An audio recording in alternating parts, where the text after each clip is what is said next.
What's the deal, my people? You know it is. I am the Don Tony Teflon. That is Phil, the issues guy.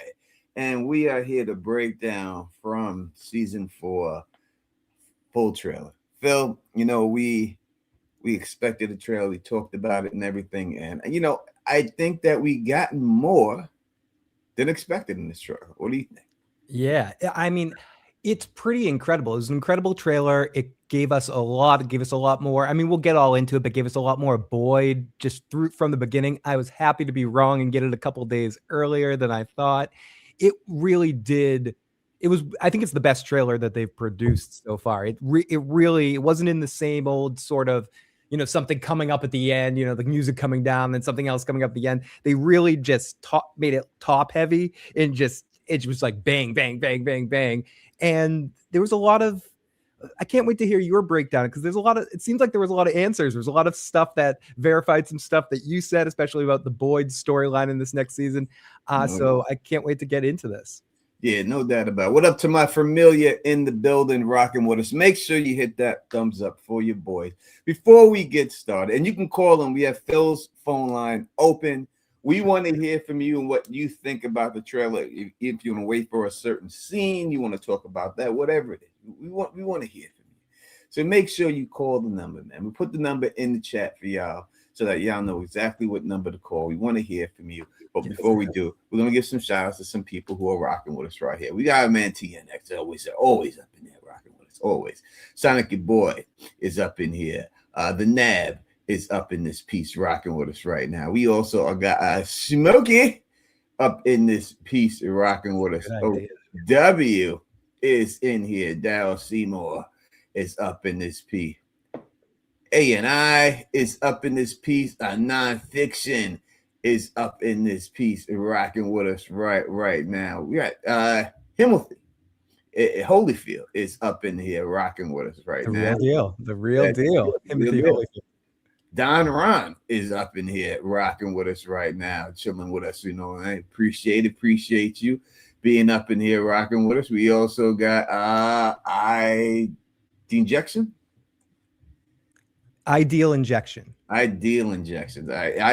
Playing classic concentration sometimes with the names, like we're trying to look to put it out.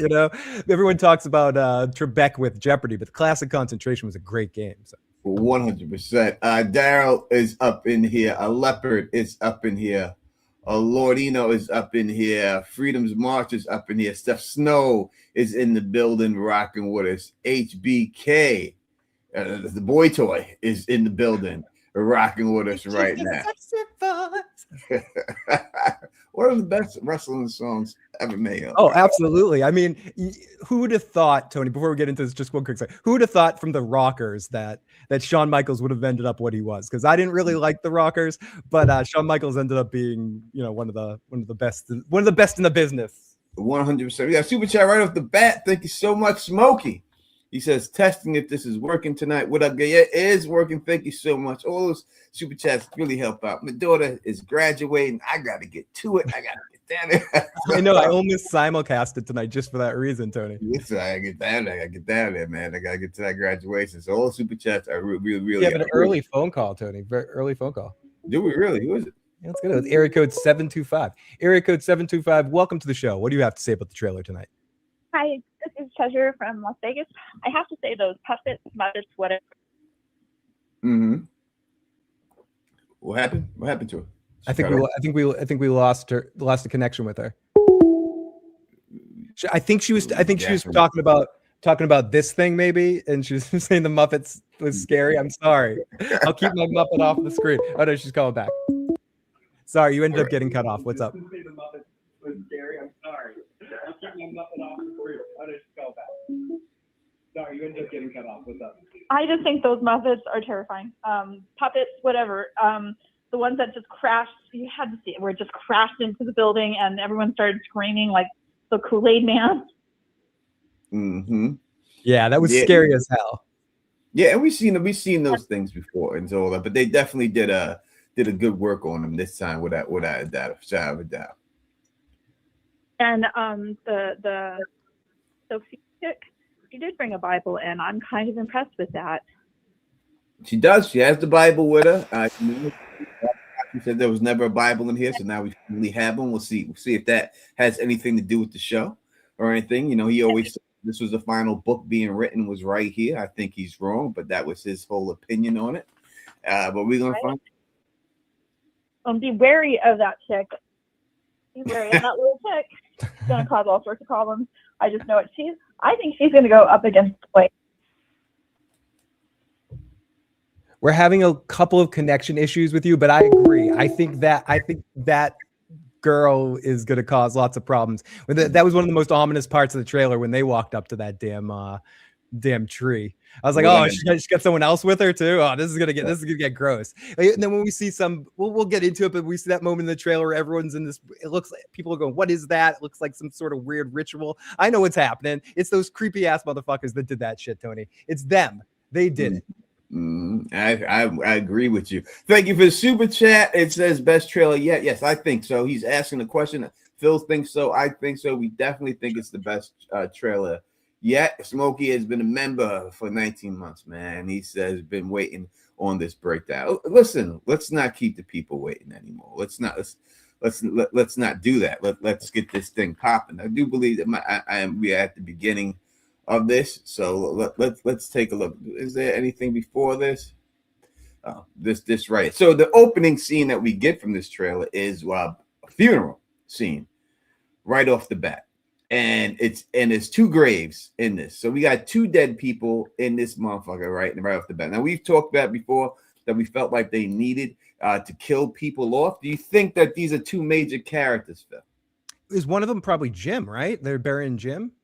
I mean, it could be Jim, but there is a reason to believe that maybe not at this particular time. But we would do. I mean, I would think that it's a good chance that one of them is Jim in there, but it may not be. It could be a switcheroo. They could be pulling a switcheroo here. I mean, we go through the trailer. We'll talk a little bit more about exactly that, but they could be trying to pull a shimmy sham on us, right? I mean, we do see Jim in the trailer later. We do see Donna. We do see Boyd. We look through here. We see guy extras that we have no idea who we are. Who's Duck Dynasty in the right there? Who's that dude? That guy just started this season. Duck Dynasty. This guy. I mean, there's another guy holding somebody's hand in the blue shirt. Is that Ellis? He's not darkness, and that's Fatima behind him. I don't know. I can't tell in there, but we know we got Tabitha, Julie, and Ethan right off the bat. I think, and at this particular time, everyone's looking up in the air at this time, right? You see Julie's eyes going up. The Dynasty's looking up. This guy all the way in the background. He's looking up. That dude. He's looking up. So it must be they're looking up at the birds because the birds make an appearance. Mm-hmm. So they must all be looking up at the birds there because we see again right here. So now we see it's Marielle is here. We see Chrissy here. We see Randall here. So and then we see someone holding some flowers in the background. Someone else is playing with a bracelet back here.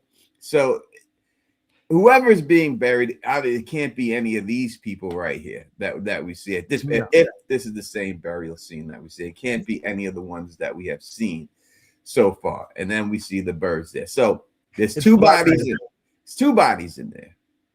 We know it's not eye patch because Shorty's right here. This black dude, I think I've seen him before. This guy looks like he's a pastor with his shirt, but I don't believe he is. But he's up in there. So we can see Marielle, Chrissy, Randall right there. Boyd, Donna right here. This is Ethan and them. They're right here. Mm-hmm. So we have Victor's father right there. Who else can we make out in this picture to see who it is so we know who is possible? So we don't see Ellis, I don't think, unless he was holding Fatima's hand. We don't see Fatima. We don't see no Elgin. You don't. That looks more like Ellis there. That like we're over here. No, to the right, right, down, right there. Right looks here. Like Fatima. Yeah. So this is Ellis and Fatima. So that was them in the background right here because he's got the same blue shirt on. Oh, okay, yeah, that makes sense. So this is Ellis and Fatima. So they're there. We know they're there. So that it's not them that are dead in these graves. I think it's going to be the girl's father's definitely one of them. right? So I don't think he's long for this earth. I don't see him in the credits. I knew it was featuring her, Sophia. So Sophie, it's so it can't be. So it's most likely him.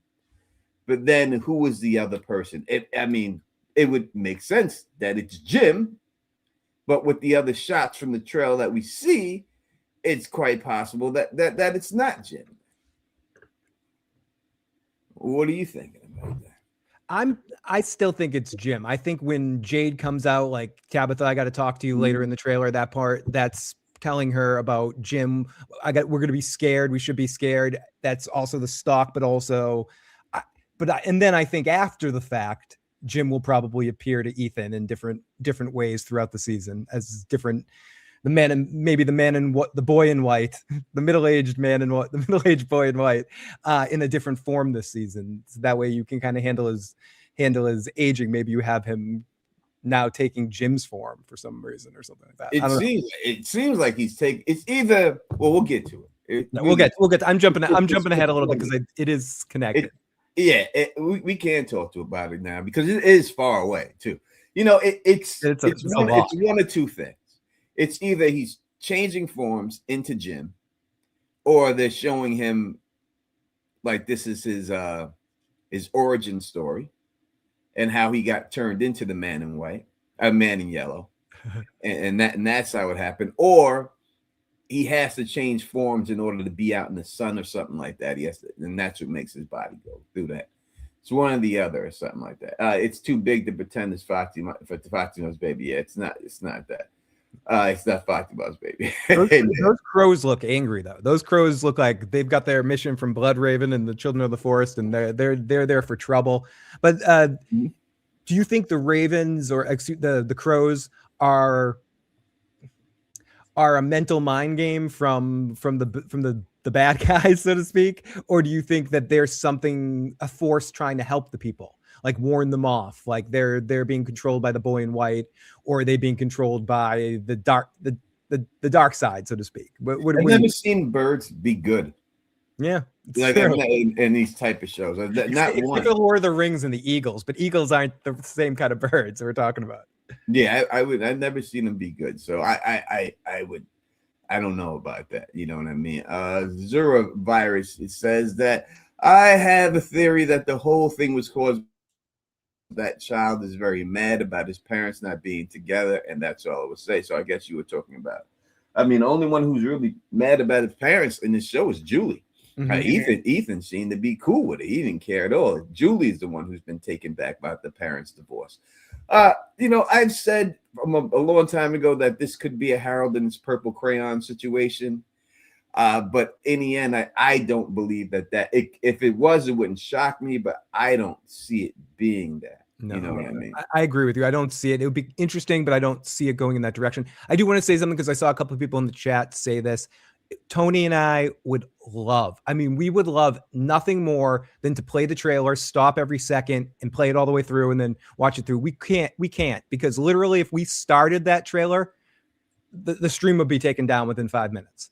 So and then Tony would get a flag on his channel, or if I was streaming, we both get flags on this channel. So unfortunately, as much as we'd love to do that, we can't do that. We don't recommend leaving the stream, but if you want to watch it, go check it out. Go and then come back. I mean, we got every picture from it. You know what I mean? There's every picture from the trailer will be in this video right now, so you will see. But we can't play it. It's not that we don't want to play it. We can't play it. You will see it. We got Doug Hugh, the man in yellow, is in the chat rocking with us right now. Our boy Dougie Fresh is in the building rocking with us, rocking right now and stuff. Everybody hit that thumbs up. Make sure you do that on the way in.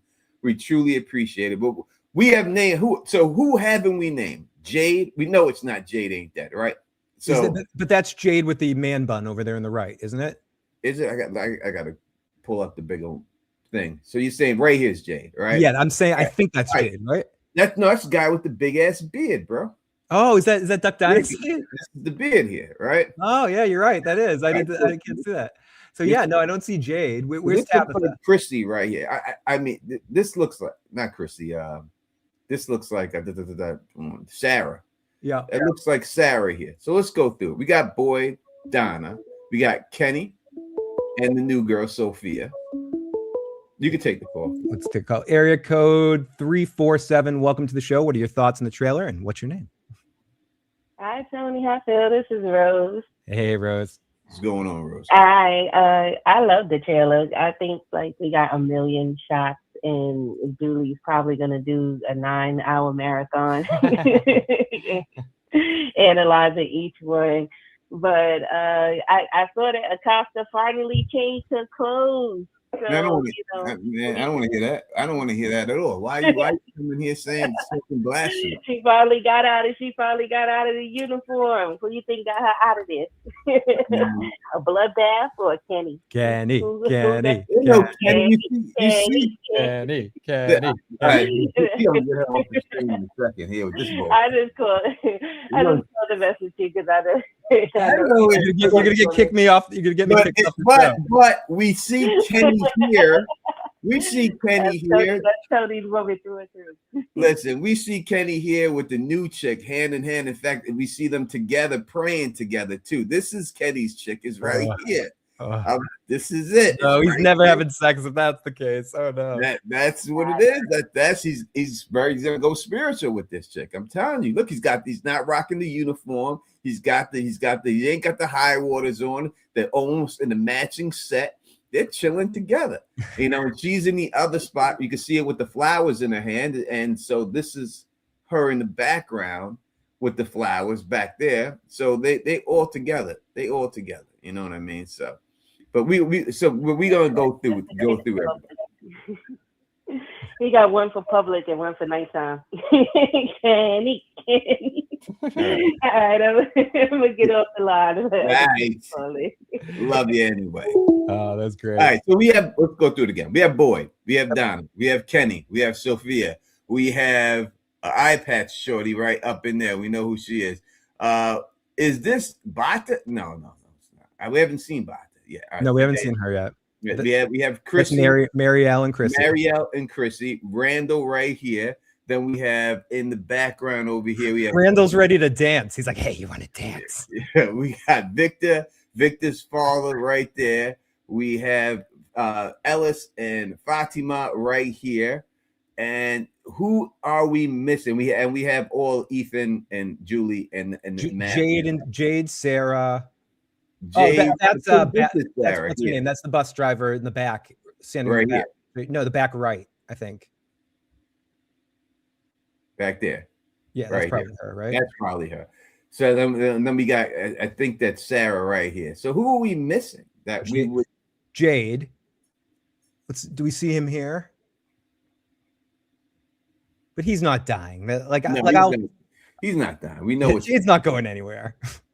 2 graves. So I'm gonna say it's that chick's father's in one of them, and we'll have to work it out on the second one on who it is. We'll ask you in the chat. Y'all let me know who you think it's gonna be. We then go to Boyd, and this is a scene from the other trailer. Then we got the extended version. We predicted that they would give extended versions of the other stuff that we've seen, and we have a definite answer now of who's grabbing him. Right? Obviously he's here at his wife's grave, and this is when the hand comes up from the wife's grave, and it's no chance that it's anyone else. It has to be his wife, but his wife's grave's in front of him, and the hand's coming from behind him. You know what I mean? Like the grave is here, right in front of him, but that hand seems like unless it's on the. I don't know. I'm going to assume it's his wife. You agree with that? It's either his wife or cousin It from the Addams Family. might be cousin It. It could be it. It could be it. Yeah, now I could see it now. Not cousin It. The thing. I'm sorry. Addams Family fans. It's the hairy dude, right? No, yeah, it is the hairy dude. The thing is the hand. Is the hand. Sorry, I botched the date. We see him grab. It seems like it's trying to pull him down. Yep. Into it. All right, and then we get a flashback. This is basically where Fatima gave birth at, and then we get this face. Who is this face, Phil? I don't know. Who is that? We get this face down up in there. Well, whoever it is open for business. Who is that? Is that But he's happy as hell. I mean, for someone who is as busted as he is, he's happy. You know, he's happy. He's definitely happy. Definitely happy up in it. This is obviously all dream sequence for boy, and we know that. But there's always something. People say it looks like Toby. Like Toby. It could be. It could be. Is that Sarah's brother? You got the young man, man in yellow. Could be the young man, Doug, up in this piece. The Night King. Pixie Vine TV is in the building, rocking with us right now.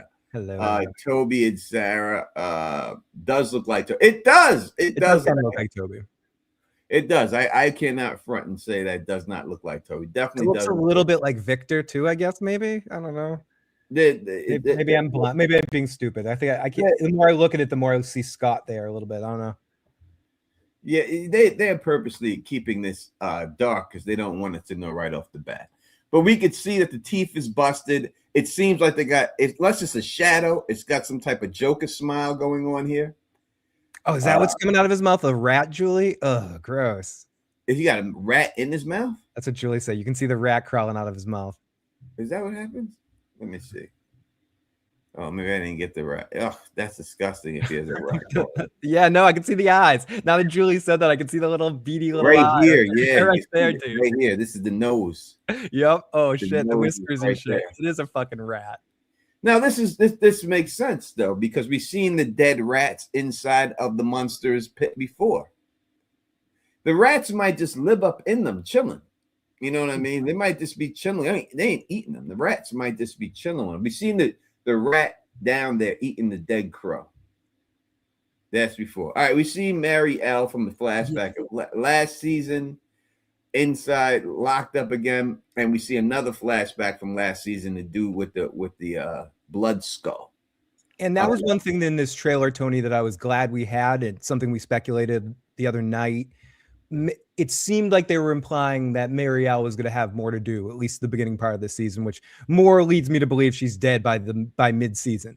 But they did sort of imply, and we're going to get to it in a little bit, but there was a scene where you saw the three of them together, which is important because I think a lot of us are hoping that they go back to the fact that the three of them shared an experience and haven't really come together to explore it too much.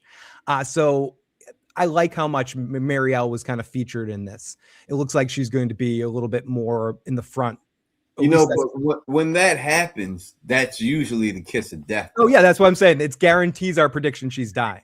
Like I think we have to make room for Kenny to get with Chrissy, so they got to take her out. There's nowhere they have to do that. Like Kenny's got to get some happiness.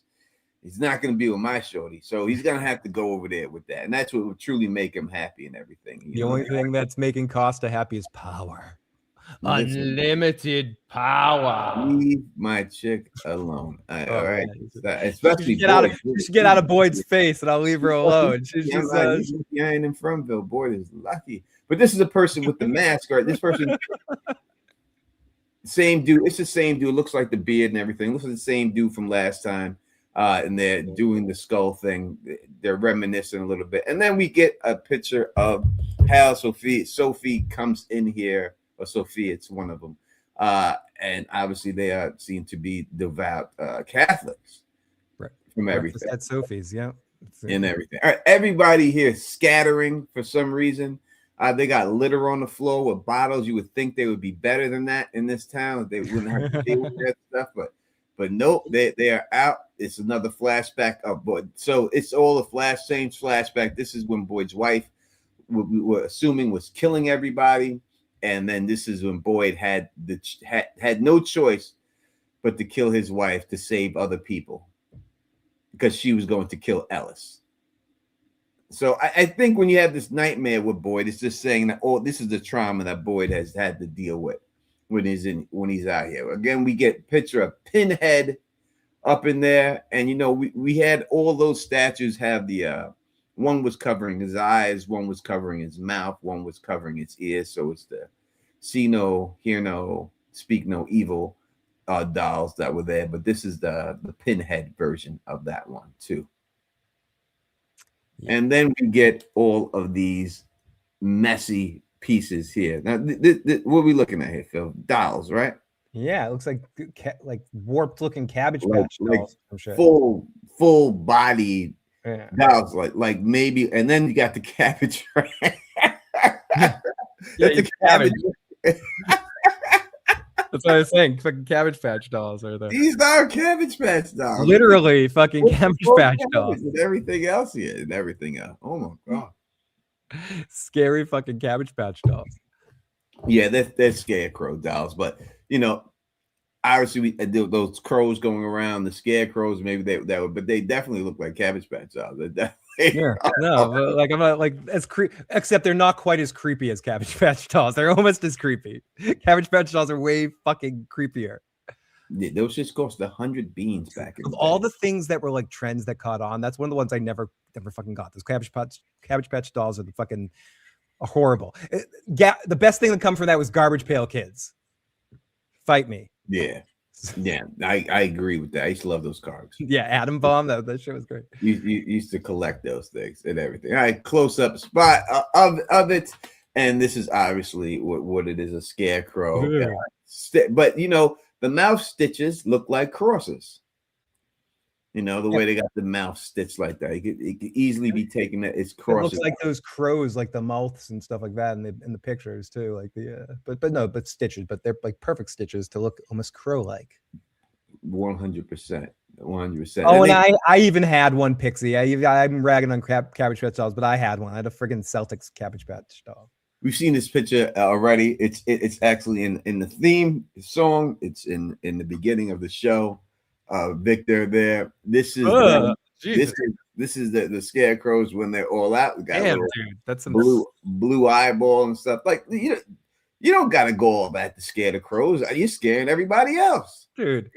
Yeah, no, the crows aren't seeing that shit. That is spooky. That's some Stephen King horror movie shit going on right there. That definitely looks like something out of a Stephen King movie right there.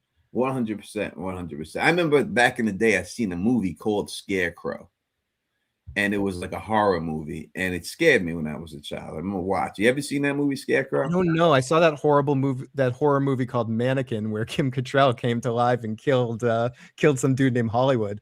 Isn't that what happened in that movie? No. There's a dude named Bubba, and he got accused. He was like slow, and he got accused of like doing something with a little girl, and he never did it.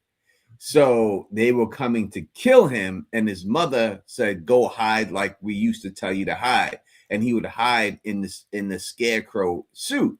So he went in the Scarecrow suit and went up in there, and then they found out that he was in there, and they shot him to death. And his last words were, "Bubba didn't do it," and then they shot him to death. But then after that, he came back to life and got revenge on all those guys. But yeah, that was back in the day. I'm telling you, I was scared of that. I didn't see that. That would have horrified me. And I was kidding about Mannequin. I was just saying it's a horror. Shout out your boys as he knows that old movie too. Yeah, back in the day, I'm telling you, it was scary. Maybe I should look it up and see if it's still scary now that I'm an adult and stuff. I was scared of that shit when I was little. All right, we got Boyd after that waking up from his dream and everything, having these nightmares. Again, when it comes down to having these nightmares, you have to say who is actually putting these nightmares in these people's head. And that's what it's really going to come down to when it's all said and done. All right, we have the tree that here, and this is obviously how Sophia and her father get in here. Everyone sees the tree. This tree is up here in the way. Obviously, it's a different tree every time, right? It's not the same tree. It's always a different tree, but the tree is here. This is how how they are both going to get in here. I know we talked about paragliding and shit, but they're getting here the old-fashioned way. And is it actually that the amount of people that leave? So we're burying two people, so two people arrive. Is it? She's at the burial, so they didn't die before they got there. Maybe, unless they were already dead. Because I think he's one of the people in the burial. Oh, okay. You think this guy's her priest is? It's her dad. This is her dad. This guy's a dad. This is the dad with her. That's who I believe. And Dad is gonna die on opening night. He dies. I think, in a crash. when they crash into later on into the Boyd's station, into the post office, we should say. That's the station. I think that he dies in that, and she survives it, and that's how he gets taken out. So one is definitely him. It should be Jim, the other grave, but it should be Jim. It should be, but we'll see if it's Jim. But to me, if I had to put money on it, I would say it was Jim. There was the other person in there, in that grave. We see him come in there, and then we see her. She's holding her arm. Obviously, she's got a little injury on her hand right here. Villain. I can 100% going to be our villain this season. This is too dark to see. I don't know why I took this. Yeah, it's like the long night. You got that Game of Thrones long night problem, Tony. Again, we see Boyd here, but what's in front of him? The dream catcher, right? So, I mean, when we look at this whole thing, and how many times they reference dreams in this show, the dream catchers being around, the creatures are called nightmare creatures. It has to mean something. There's just no way that it doesn't mean anything. And they just took all that time to do it. They just say, hey, we need a good word here. Hey, nightmare works. Okay, let's go with it. That sounds that we need a word here. Scary. You know, it's like James Brown when he's making the song, like, James, we need a word here. Oh, that works. That's a lyric right there, James. Yeah, let's put that in there. Hey, there you go. That's another word right there. And stuff. It's something like that going on. Or this nightmare and the creatures mean something. Make sure y'all hit that thumbs up. I want to check and see. But before I do check, and Phil, hold this down, I'm going to gift some members. I think I still have membership gifts. Since we have so many people up in here, let me gift some memberships real quick while we're here. Let me I like how much that in this trailer we really did focus on all the weight that Boyd is feeling. I feel like as much as they said last season, we're coming after you, Boyd. We're coming where you live, trying to emotionally terrorize you.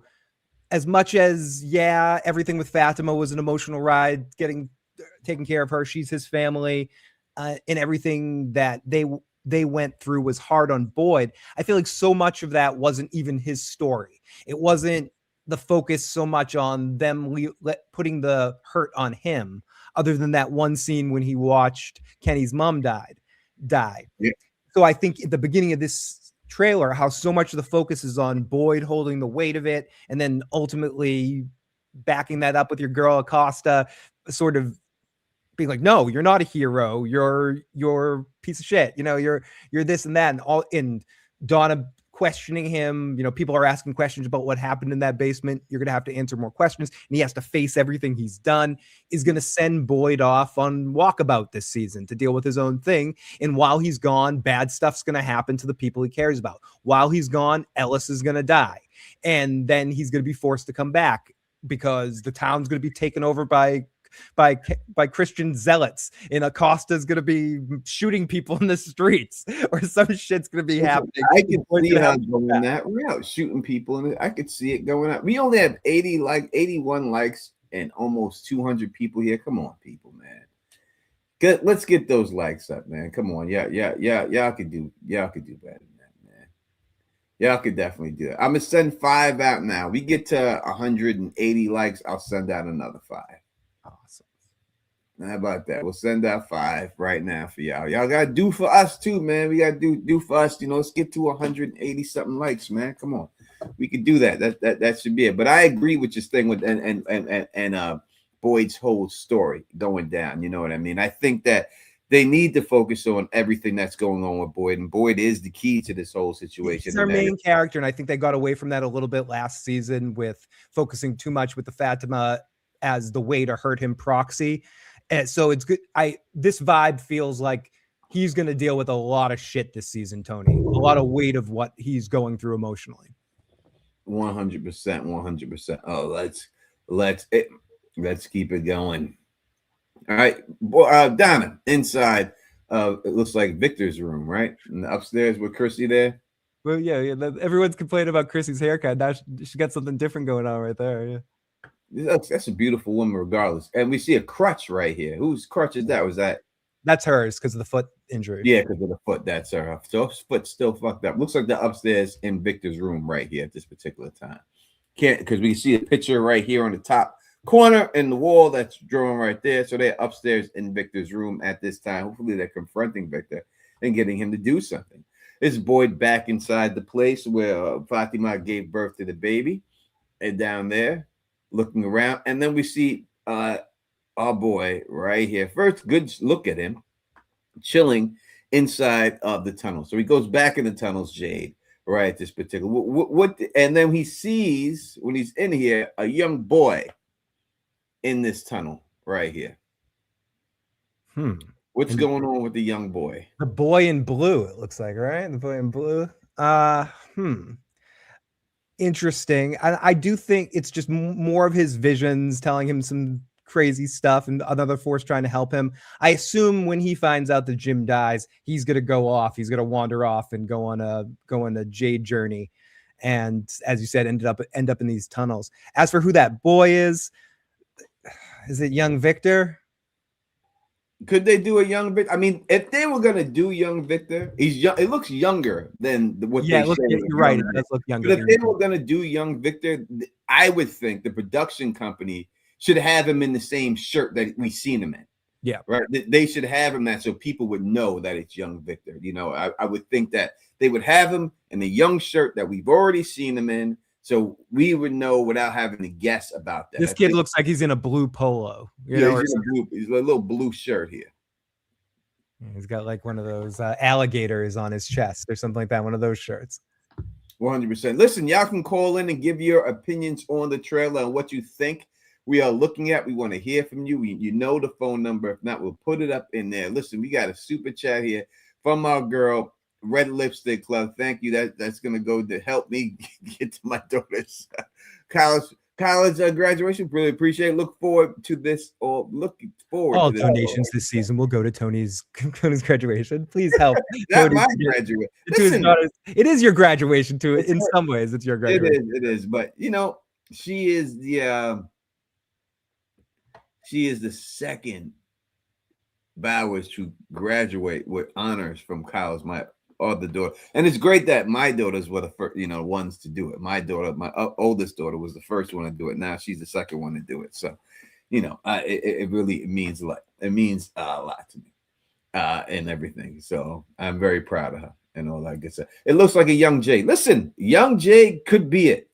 Young Jade could be it. Tony, you're gonna cry at the graduation. I'm a little thuggish to cry, but I'm a hug her really tight. And before that, she wants to go to Disney World, to Epcot Center, so we can drink, and because she just turned 21. Oh, you want to go on the country, do the country tour? She wants to do the thing with me and drink with me. The country tour is fun, Tony. You're gonna have a good time. You do like the country booze cruise, or you just go to country and get a drink in every country. Yeah, that's what she wants to do with me. So yeah, it's fun. It's fun. We're gonna do that and stuff. She just turned 21, so probably we gonna be sloshed. I mean, you're gonna spend like $3,000 that day, but it's gonna be fun. It's gonna be yeah.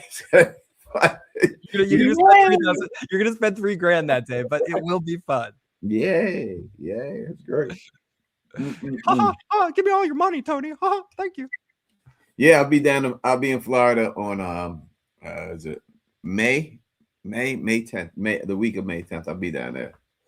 I'll be down there that week and stuff and all that good stuff. But yeah, we got Ty says, I think it's Jade because he was trapped with the monsters when he followed him. If not, if I'm not mistaken, when they do follow him and everything else and all that good stuff. Doug Hughes says, boy in blue, a little Lord.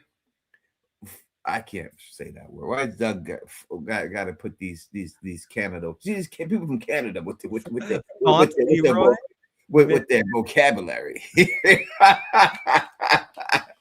Actors and their vocabulary. That's right, 100%. You know what I mean? Jessica, oh yes, we're going through the whole thing right now with everything and all that good stuff. And we'll have Doug Hugh on when the season starts, guaranteed. Doug's our boy.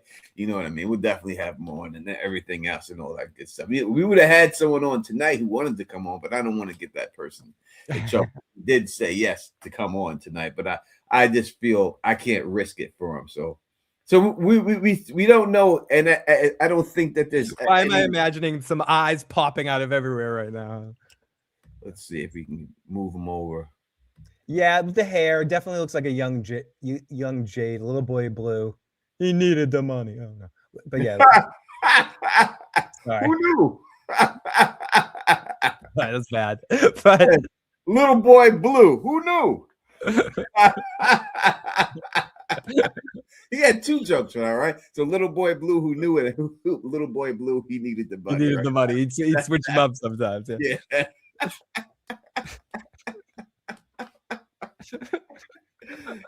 He's funny. He's funny.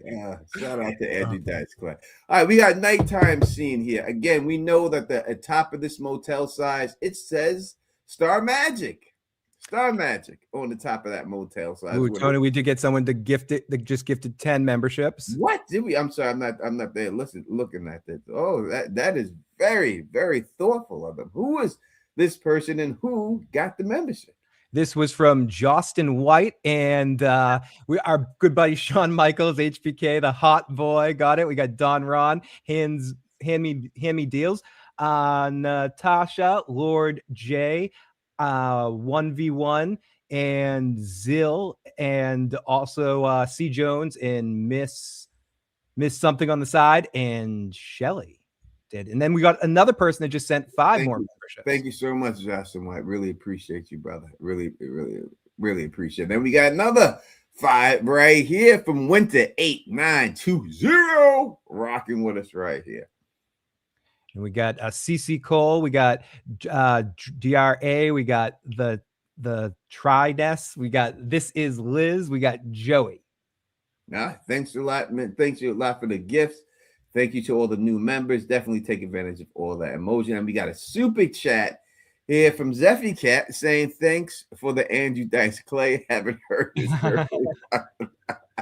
No doubt. Thank you for the super chat. Sorry, it comes out sometimes. So love the dice man. Love the dice man. Love him. Jill went up a hill, each with $1.25. Jim came down with $2.50. Oh, sorry. Oh, they're horrible. It's horrible, but it's hilarious. 100%. All right, so they showed the nighttime scene, and then it goes to Julie and Tabitha in the doorway. Julie saying, "I'm scared. Where's Dad? How he's not back yet. I'm scared, Tony." So we know Jim does die, right? Because we've seen short-haired Julie come back to try to save him. So Jim dies. There's no way around that Jim's not dying, right? He has to die to the point where she knows that he's dead in order for her to try to go back and save him. Mm-hmm. That's when we deal with the man in yellow situation. We have to look at that in a different light in everything, that he's not. But if you want to say he's transforming into Jim, I'm not going to hate on that because it's possible. But from everything we have seen so far, it would just throw things way off a kilter, unless eventually they figure out that it's him. And yeah, I know all that good stuff. But there is some evidence towards that. So he says that we see Tabitha, and she's walking by the grave, going into the barn area right now. And then we see Tabitha outside. It seems like dusk. Huh? No. Oh, sorry. I'm just imagining what she's saying right now. Walking through the trees inside of the forest. No. And then we see Jade looking off and looking stoned. He looks stoned. He looks sad. He looks like he's crying and smoking too much weed. Yeah, in the background, we have the Believe me, I know what someone looks like when they've been crying and smoking too much weed, Tony. I look like that.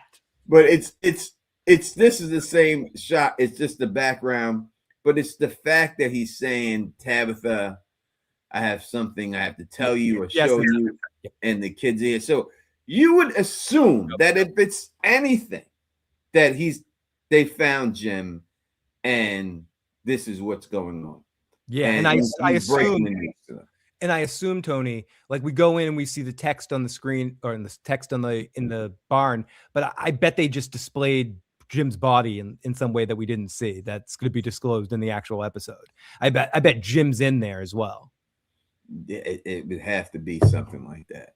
Fernandez T, thank you for the super chat. Happy Taco Tuesday. Tef and Phil, what up? From Lee off, or what? It's the Familia. We are the Familia over here.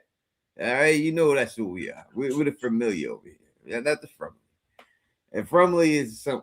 It's we cool with them, but we the Familia, goddamn it. We got our own thing. We got another super chat coming in here from Just Me. Thank you so much. Very generous. Thanks for the last. We are here to entertain you. If anything, always look at the Don and Phil show as a comedy show. I tell people that all the time. Don't take us serious. Come on. Yeah, we're comedians. How funny you find us is your own personal mileage, but we're not serious. Come on. No. And then we see, all right, let's go back real quick. And they're leaving the bar. Is Ethan going in there to see dead Jim? Though? Yeah, so it's Ethan without the red. He took off the red cover, and it's the same outfit. Julie with the green on, but it's a different time. It's not the same time. He doesn't have it, so that's not what's going on here. They're probably going in here and seeing the writing that we see on the wall in there, right? And that should probably shock them and stuff. They see the writing on there. It was this Elma, another Elma. They mess with Elma again, and their knowledge comes at a cost. And we would have to say now, if this man in yellow transformed into Jim, then he would be able to get inside the town, write this, and nobody would know, right? I think Doug turned into one of those farm animals over there. Doug is Elma. That's what I'm thinking. Doug, we know you are, you sicko. We know. We see you in the chat. We milking all of it, but yes, I do think, or even at night when they're all inside. Yeah, everyone's always inside, so it's easy to do anytime. You know what I mean? That's I think I'm one of the few who like Jim. You are. He's a we like you, but you're right. Julie B says, I thought that this was a stylish choice in the Tila, but it's really painted on the ball. I love it too. I agree. At first I thought it was just part of the trailer, but now we can see that it is a part of the actual show going down here. You know, I also thought the same tone. I was wondering if that was just part of the trailer or they actually did do that. And whoever did that, whichever one of the monsters or creatures did that, have excellent penmanship. Yeah, the penmanship is great. Better than mine. Now, mine wouldn't look like that. No, dude. I've tried it. Is that spray paint or regular paint? I'm a great spray painter. You know what I mean? I've spray painted. I wrote graffiti my whole life. It's one of my joys in life, spray painting, and I wouldn't have been able to write it like that. You know, it's perfect. You can see everything. I mean, the O was right by the beam and shit. I would have had the O on the beam and shit. I would have fucked it up.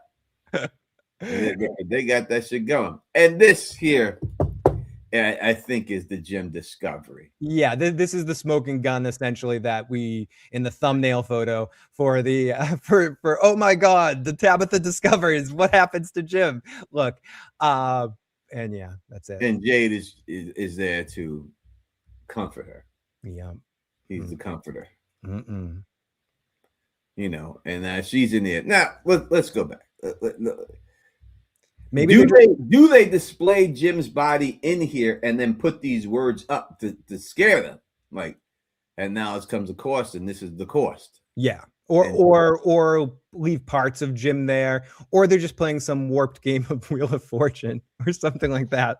I'll take a W. No, I do think. I don't know. It seems like with the intensity that they're upset, Tony, would not be as much if they were just discovering the text on the wall. Just finding the text on the wall is scary, is weird, but the way they're reacting emotionally in that moment, especially Tabitha and the looks on their face, leads me to believe there's something going on than just there's some parts of Jim there. Maybe his hair cut, his scalp, and his hair just hanging there. There's some dead part. Doug, the man in yellow, has left some parts of Jim in that situation. The man in yellow. Oh, we see the hikers going to get more food at the other spot. That's what this is showing. This thing we saw Donna earlier. Donna, we know Donna is with them. We don't see Donna here. It looks like Christy, if I had to pick one. would be that one. You can't really see the rest and everything. And I love how. And then we see. Go ahead. I was just gonna say, I love how that was the shot when they said from the creators of Lost. Kind of looks like a Losty shot. We have Victor and Victor's father. Victor's obviously digging something up here. He didn't know where it was at, but he knew it was close by, so he had to dig a couple of holes, and he finally gets it after that. And we see a very interesting picture. Now, I know that a lot of people are saying that this is Victor's drawing. We have no proof it's Victor's drawing. It easily could be Eloise's drawing too, because they both drew, right? So easily it could be one of those people's drawings. One of them, you know, Victor could have known where Eloise left it. Now that he got her memory back, they could have buried it together, or it could be Victor. Sure. That's exactly what you'd say if you were turning into farm animals. No, I'm kidding. It's exactly what you say. But so an interesting part of this picture that we're seeing here, and we'll zoom in here with a little zoom on it. All right, it does look like Charlie Brown. It does. Oh, it totally does. Yeah, it looks like Charlie Brown. All right, it does. But it is the man in the yellow suit. We're assuming it's the man in yellow because he's wearing George next to you know, but it does look like Charlie. If someone said that looked like Charlie Brown, I'd be like, yes. But the thing we see is he's happy. He's happy. And there's a woman sleeping next to him. She's dead. No, he's too happy for it to be dead. If you're going to draw this scene, then you have to be in some type of happiness. Now, if we are to assume, which I don't believe, but if we are to assume that Victor draws all the scenes that he has seen, then we have to assume that Victor's in the bedroom with them, right? If we're gonna say that Victor straight up draws everything that he sees so he doesn't forget it, then that would mean he's in the bedroom with the man in yellow and some woman in the bed. Now, listen, I gotta put this like I gotta put this, Phil.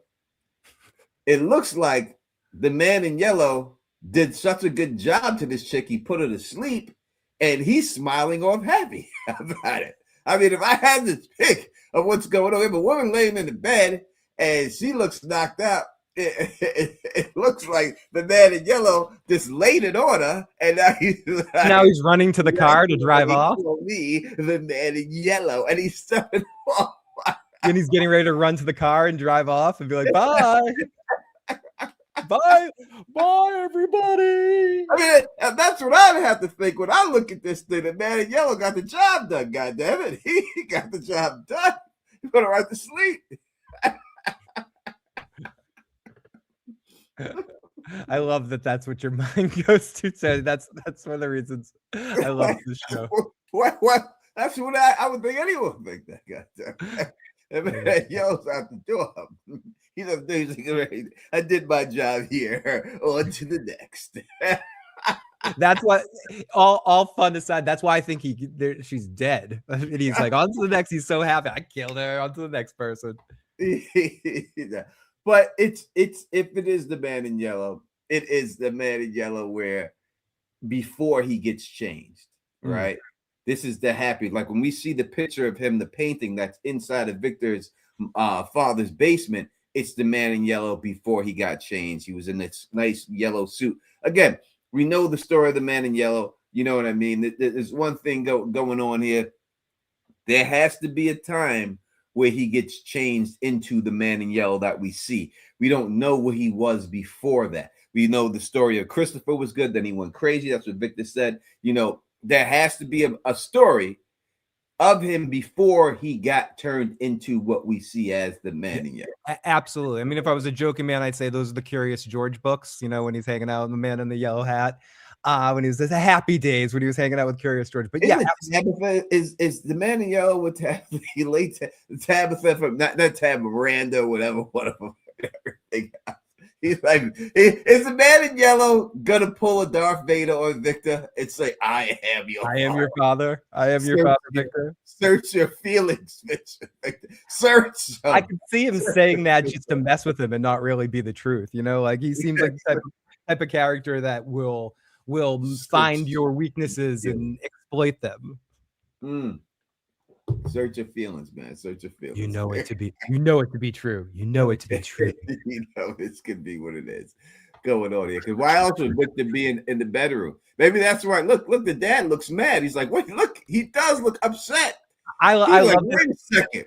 I Victor? love Victor's dad, but Victor's dad's got a hell of a case of cocaine nose there in the right. Like his nose is just like something's wrong, man. Something's definitely he's going angry. He's got something up with his nose. Yeah, he's mad. And he may be mad because the man in yellow piped Victor's mom. This is real fault, man. He may be. We don't know. It's possible. We will go on to the next picture and everything. But here is the interesting thing. We see Victor outside. You see them dug holes. And now there seems to be whose butt's that? Looks like the man in yellow's costume under a tree. Who's with them? Whose butt is that in front of us in that last picture? That's Victor. Oh, is that Victor? Oh, yeah, it's Victor. Okay. This is Victor. So this, honestly, this is I didn't know it was Victor because of his butt. I don't want you to imply that. It's the shirt. Okay. Whose butt is that? It's Victor. No, I didn't know it was Victor. Fair, Tony. But what's really awesome about this, it was the sweater that gave it away for me, right? Sorry to verbalize it in that way. What is awesome about this scene, though, is we have three characters together that actually could talk and solve information. That with information, the three of these characters are all people that are sort of tapped into other elements of this place. So this is a good sign moving forward in season 3 to kind of have people focus on Victor's, but no, to have these characters interacting. Tony knows his butts. We're focusing on butts. Yeah. The man in yellow is shape-shifted to Donna. Damn, Tabby has a fourth husband. Oh my. Oh my God. Exactly, Julie. Them working together it's just a good sign to see the three of them in a situation to work some plans. Nancy, that's why Dad left the familiar. Victor was drawing too much. We maybe. But in the end, what we're seeing is the man in yellow's costume in the hole. Yeah. It doesn't look like the full costume. This looks like the jacket. The jacket doesn't look as raggedy as it when it's on him.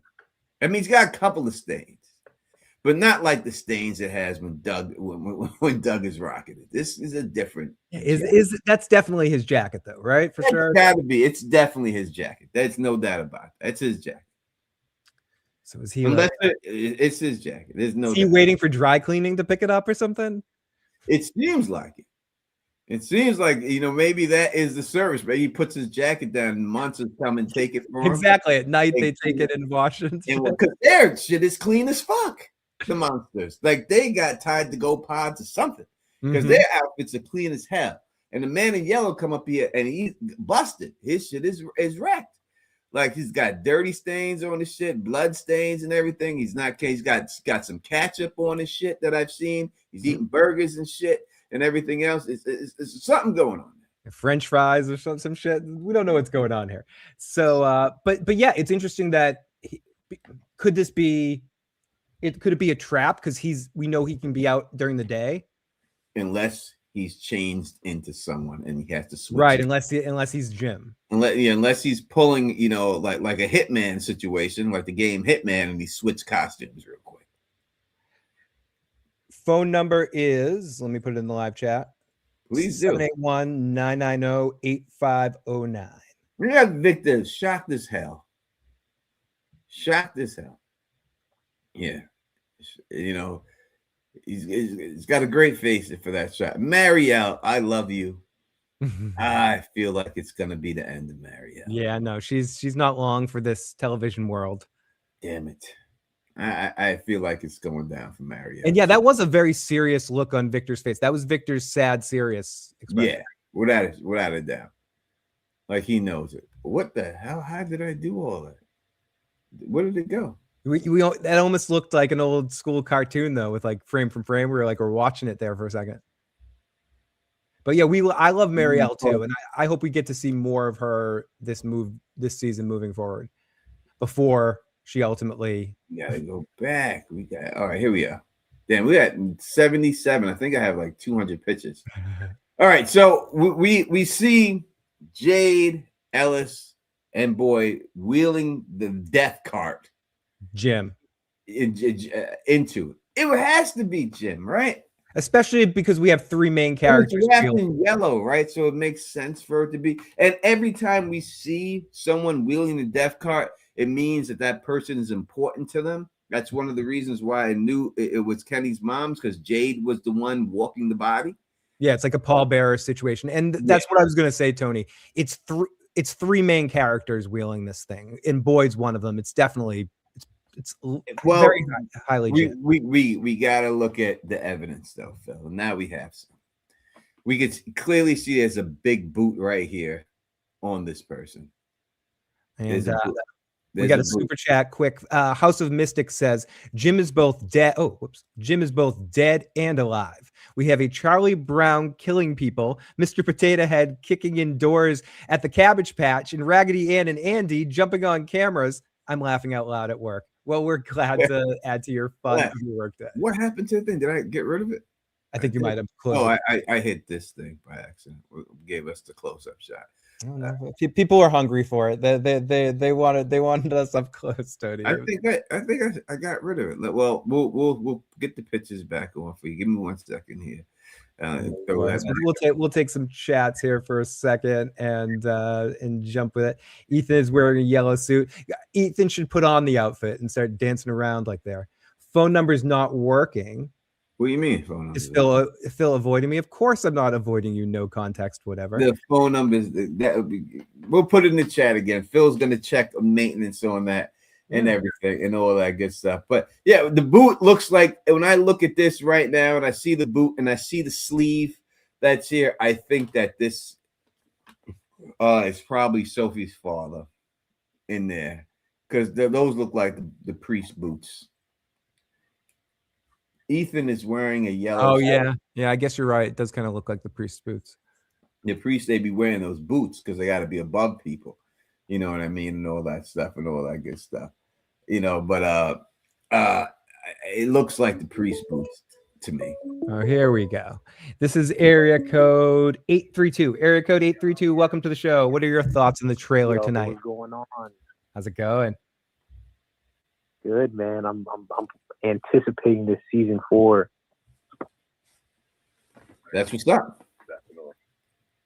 You know, but it look. Hello. Oh, hey, sorry. Lost you there for a second. All right. Oh, turn your radio down in the background. Okay.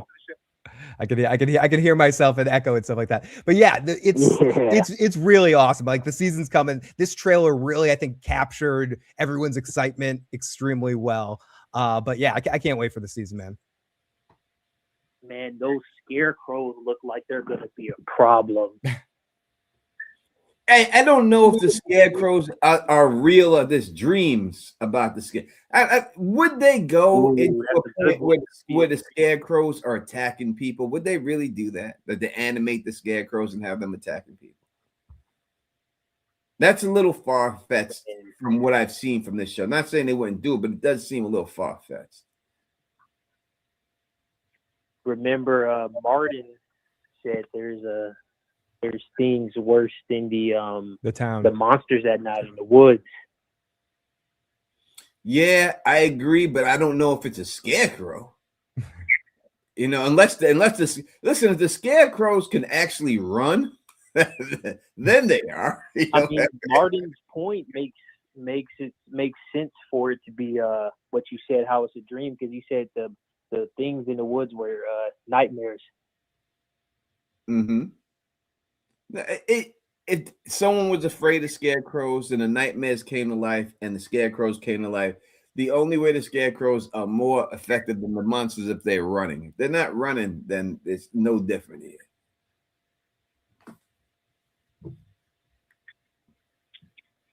It's like playing that game Octopus or something, where you're running around and they're like, they got their hands right there. We see a character.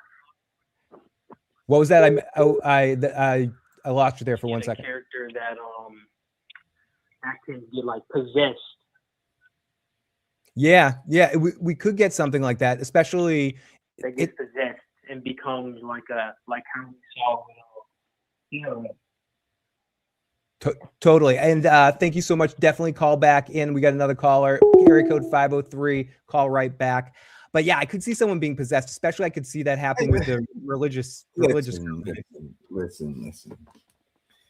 I told y'all in my last video, I've told y'all from the beginning of time. And they are really trying to lay in heavy with this spiritual stuff. It's not the case, man. It's not One going to second, 503. 1 second. It will not be the case when it's all said and done. I promise you. This. They're doing their best to make you believe that this is some magical things and all. This is not the kid. It's so thick that they're holding it. That should be your thing. That you should realize that's the case. It's not going to be that. It's got no supernatural stuff going on. Well, I'm done with that diatribe. Area code 503. Welcome to the show. Hey guys, how's it going?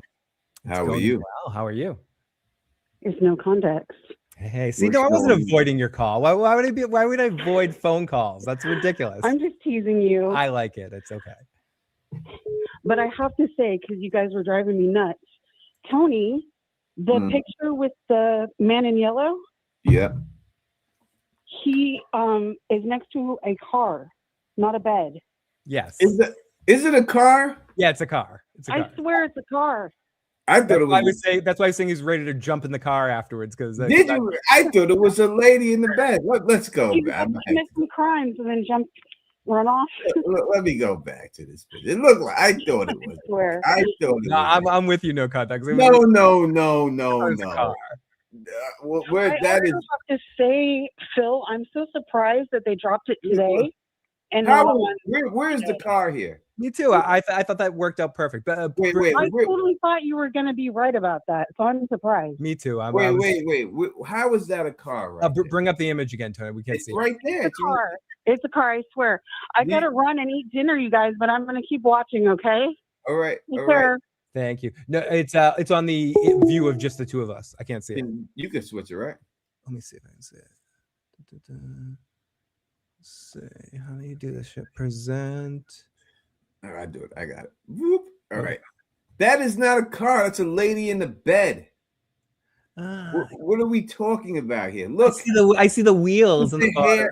Where do you see the wheel? So put my hand where the wheel is. Tell me where the wheel is. Up, like to the left, down again, down a little bit. Right there. That's one wheel. And then on the other side, it's the other wheel. No, I see this as hair right here. And this a bed, like a blanket. No, I now that you say that, I see what you see. But when I looked at that first, of the lady right here, and this is the night, and this is like the night behind her, a pillow behind her. Whatever it's worth, what I see is either a car or a dude on a bike. All right, I see a dude on a bike too. To me, this looks like this chick is in the bed. I see hair right here, hair right here. This is the face. This is the hand right here, hanging on to the blanket. And that's one of the wheels. That's one wheel. The other wheel is over the side, and then the dude. I can't see it. I really can't. I see a dude sitting on a bike or a car. I see the bed. I think I see the bed too, but like what that looks. I only see the bed, bro. I don't see the car here. I don't see. Am I bugging? I might be completely off. People in the chat are telling me I'm foolish. I might just be some dumb stoner that can't see. I am colorblind. But who knows? We got area code 954. We're getting a bunch of calls. Everyone keep calling. If you don't get in the first time, feel free to call back. If I hang up on you, it just means we're on another call. Area code 954. Welcome to the show. 954. Call back if you want.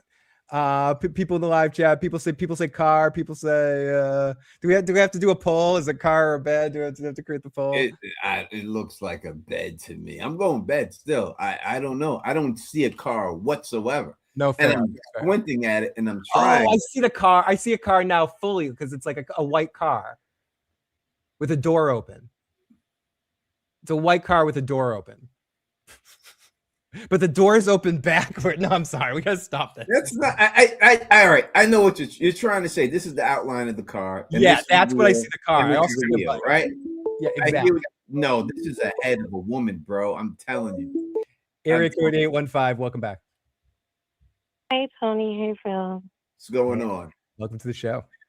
It's Fatima. So it does look like a car until Tony described that this. You can see it look like she has her blanket pulled up to her head, Mhm. to her neck or whatever. So you could see that it might be a woman in the bed.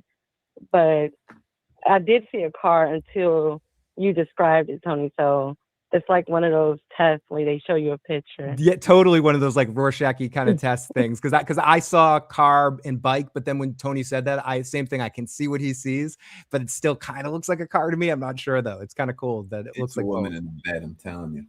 But I think it could be a woman in the bed because like the whole theme is that now that the daytime is a threat and like the man in yellow is walking around in the daytime, like it's blue, like blue for the sky. So I can see that saying that the daytime is now a threat. Yeah, Absolutely. I think he's standing. Why would he be smiling next to a car? What sense does that make?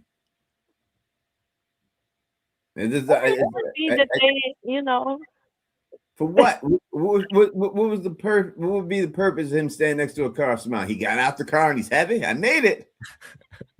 I don't see it.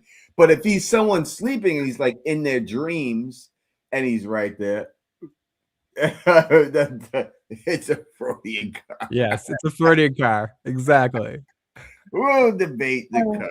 We'll get back to it. We'll figure this out. So I didn't know because I didn't really get to see the whole trailer, but was Sarah in the trailer at all? We did see a spot of her inside of the at the funeral. She's there. But Okay. she's busy taking care of Elgin somewhere. Right. He wasn't there. He might be in the grave. Exactly. Her and Elgin are hanging out somewhere in private right now.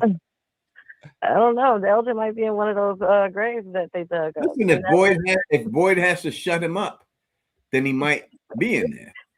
Boyd would have to become that evil person to kill him, to get him out of here from that exposure. What he did. That's true. That's all I had. Thanks, guys. Thank Thanks you. for Thank you as calling. always. Appreciate you. Great call. This is the same scene. We talked about this already with Ellis and Boyd. Finally, we get Julie and Randall at the catacombs. Are we calling it the ruins? Sure. And it's about time that they start coming together. Yeah, it should be Marielle with them there as well. Doesn't she show up eventually, like another moment in the trailer? Isn't she pop up in this scene? So maybe she just hasn't shown up yet. Maybe she's on her way. Like what you were doing earlier, keep an eye on that because in a later scene, keep an eye on the clothes that the two of them are wearing because there's a scene later in the trailer, if you have a picture of it with the three of them together. So she might have just been on her way, like showing up there later because it does seem like this might be the three of them getting together here.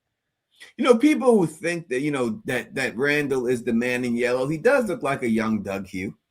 Yeah. It could work. But we don't see a scar in the man in yellow's face when he's attacking anything. Plastic surgery, Tony. He's had plastic surgery. In Canada, it's very successul out there. Too. Yeah, exactly. He signed on the list. Everything's cheap in Canada.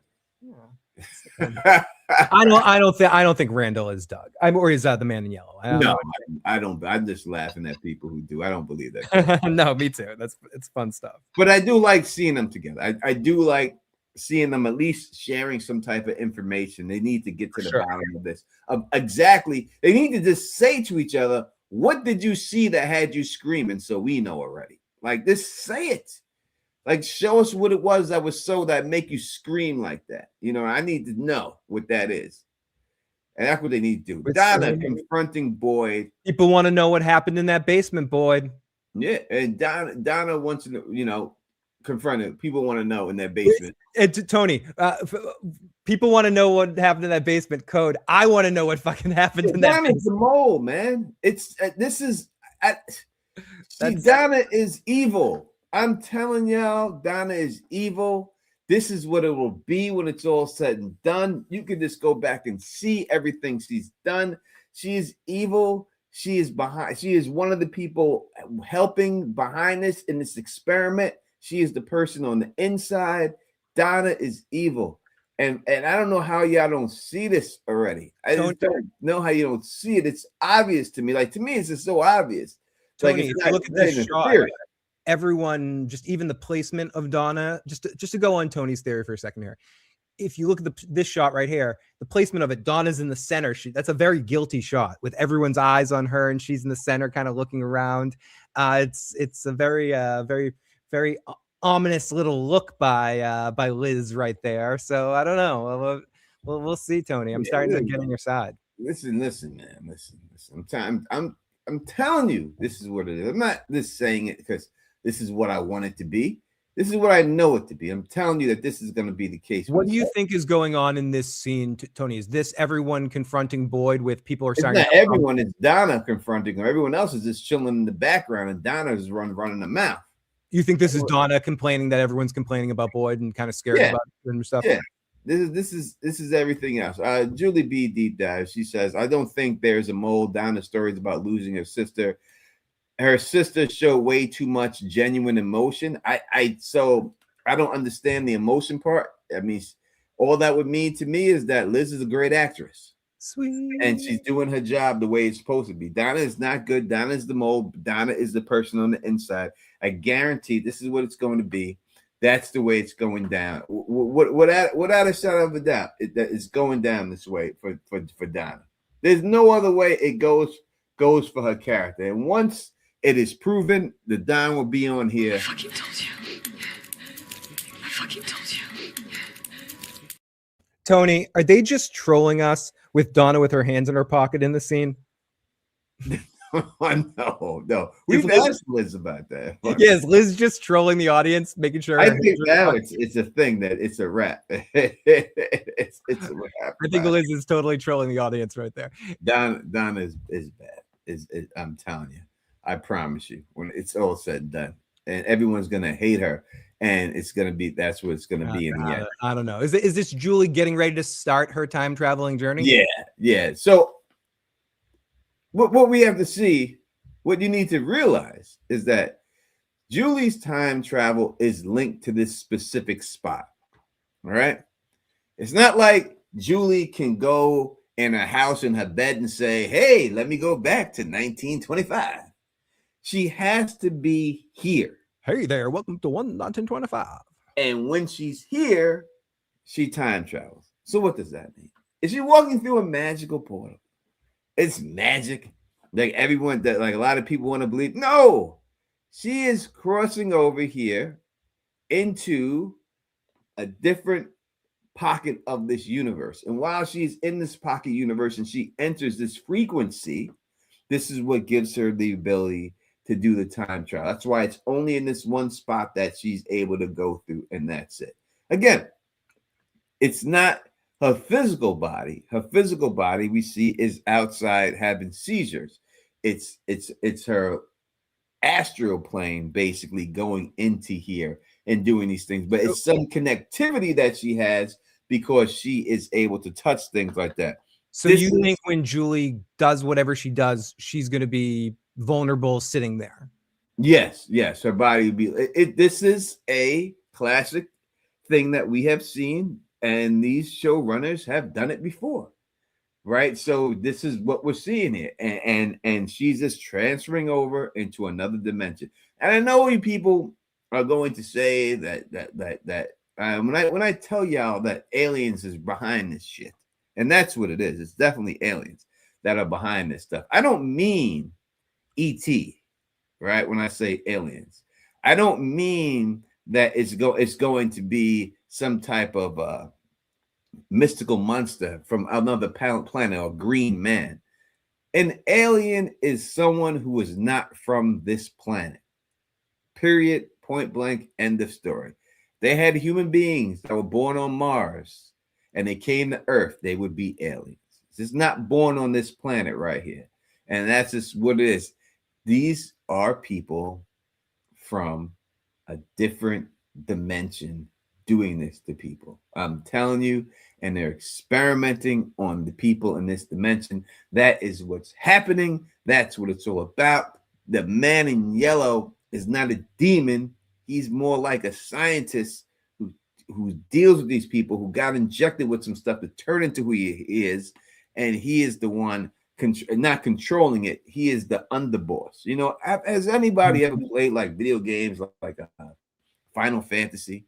If you haven't played a video game like Final Fantasy, then you would know that the underboss is always harder to beat than the main boss when you finally get to him. And that's the man in yellow. He's the underboss. He's The heavy. muscle. Yeah, The he's heavy. the muscle right before the big boss. The big boss ain't gonna be no big dude. It's gonna be a scientist in a suit that's running this whole show. And that's what it is. And I promise you I promise you this is what it's gonna be when it's all said and done. I promise you. And remember the Don said it. Remember this, Don said it. And if you don't remember the Don said it, and that's why the Don will be on this piece telling you. I fucking told you. I fucking told you. But we got some time for that. We got some time before that. So Julie's going through here. We see Julie back in the time travel story walking universe here. Nothing here, but again we see here. Who is in this picture, Phil? That is our new character, religious Sally. Sophia. It's one of them. Sophia, is that Kenny? That is Kenny, goddammit. Now, as I told you, I just told you that this is Kenny's woman. Kenny looks like he's been working out. Kenny's arms. Y'all want to troll her down and try to put his hands on my woman. But this is Kenny's woman here. There's a reason why she's here. There's a reason why it's going on. We keep seeing them together. It's Kenny girl. Kenny's going to get adopted into like a spiritual cult with her. Like that's what it's going to be. That's the way it's going to go. It's magical aliens. There is no magic. There's no magic. I don't know why y'all keep saying it. There's no magic.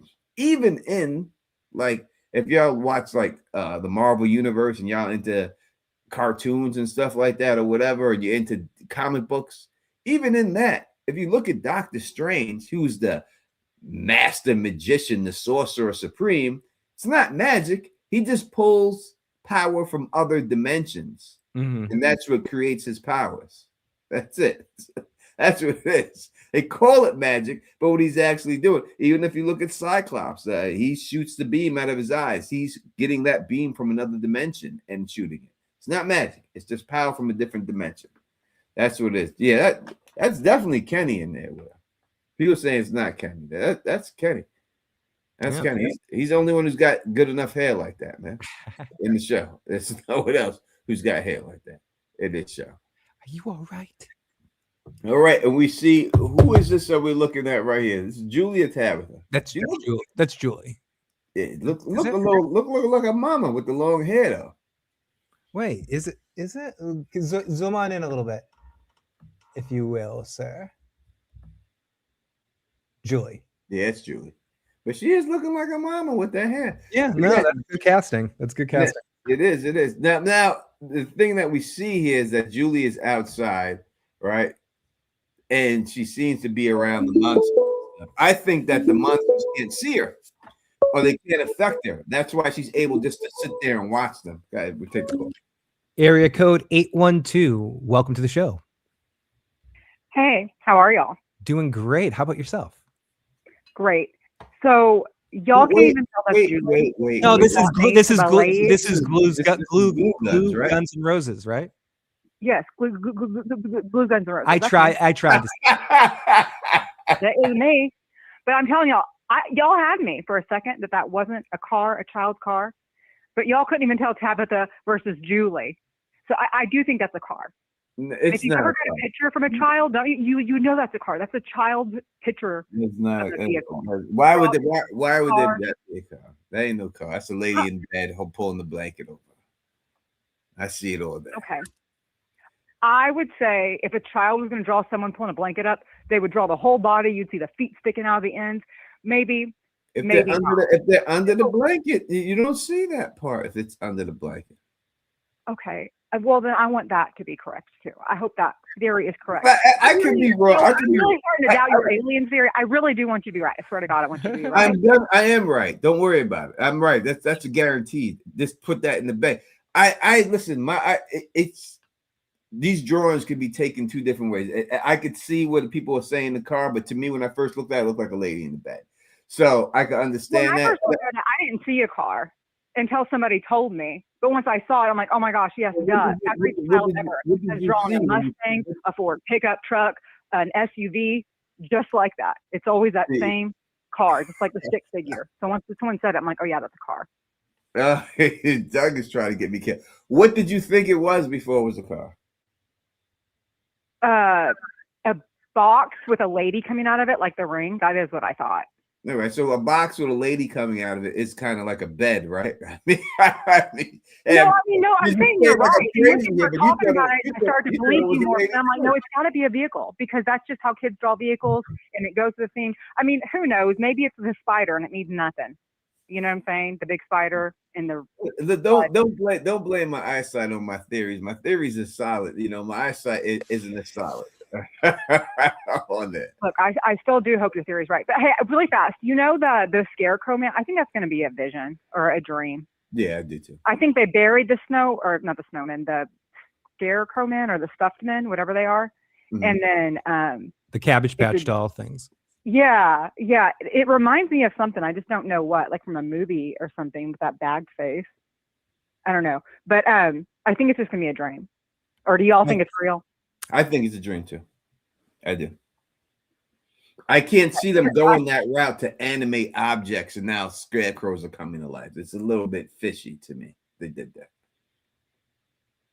I just don't. Well, then you know what? Here, you know what I'm doing? I'm doing like the townsperson. Like I'm over here saying, I can't believe a scarecrow would come to life, right? We are all in the town. Like, technically, it's a freaking town where there's monsters. People are birthing baby worms that turn into people. You know what I'm saying? So who knows? It might come to life, but I feel like it's just too weird. But I guess that's just fall in the same trap that the people do. Anyways, I just want to call and say, hey guys, and I hope that sometime this year we can all go to Vegas or Nashville or something. Let's do it. Y'all need to get on. I talked to Real Theories and Enigmas about this and trying to get this thing done. So you know, it's in discussions. I do it tomorrow. You know what I mean? It is what it is. Let's do our best to get it done. We should all get together and say hi to each other in person. For sure. Okay. All right. I'm going to be listening to y'all. I got some errands to run. I just want to call in and say hey. And I think it's a car, and I think the Scarecrow's fake. So I'll be listening. All right. Appreciate you. Doug Hughes calling for a hot shit bet. I'll hot shit bet that this is a parallel universe that's going on here. I'm with it 100%. I know that this. I'm telling you, this is what's going to be. This is going to be parallel universe going down here when it's all said and done. Again, we have a picture of this. Is this she's the nurse? She's not the nurse. She's the bartender. I mean, the diners. What is she? I guess, but I will say their clothes don't look quite as clean as the earlier seasons. No, they don't. They definitely put some dirt on this dude in the background. Before he looks like he spilled some food. He was like, they were all crispy clean. Now all of a sudden they got dirty clothes on. Yeah, John Cena back there looks like he's got a little dirty clothes going on. Yeah, he definitely looks like he's been through the mill a little bit. They always do the blue tint here. All right, it's not got the tea set here. Not a good shot. That's not a good shot either. And then we have them looking inside of this. Looks like the house they left, right? Yep. It looks like the house that got broken. That house is destroyed. So this must be Kenny's mama's house. But it does look like the same wallpaper as their old house. No, this is their old house. What do they see? Jim alive? Why would they all be in their old house? It's destroyed. And why would they look so shocked at whatever they're looking at?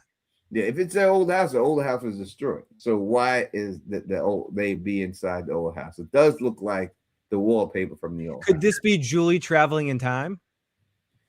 It could be, but this is the scene where we see like stuff, the cabinets opening up and stuff by themselves, and the ring getting tossed around.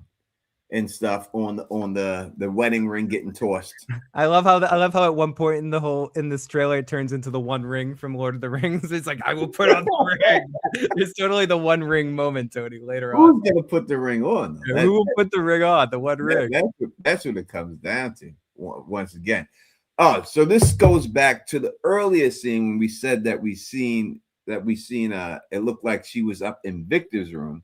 Yep. But now it looks like she's in Ellis also lives in the attic too of that place. And we see the picture that Ellis drew. So she must be confronting. That was where she was at. She's confronting Boyd in Ellis's room, not Victor. But no, it had the drawing of Victor's room. So they're two different scenes. They're two, because the other one that we seen that was up there definitely had a picture that Victor drew. Yep. On there. So she's in Victor's room and then she's in Ellis's room. Oh, and now Boyd is asking for it. Oh no! Oh, you didn't do that to Miss Acosta. Boyd is asking for it, bro. Okay. All right, we see Fatima in distress as she should be this whole season, right?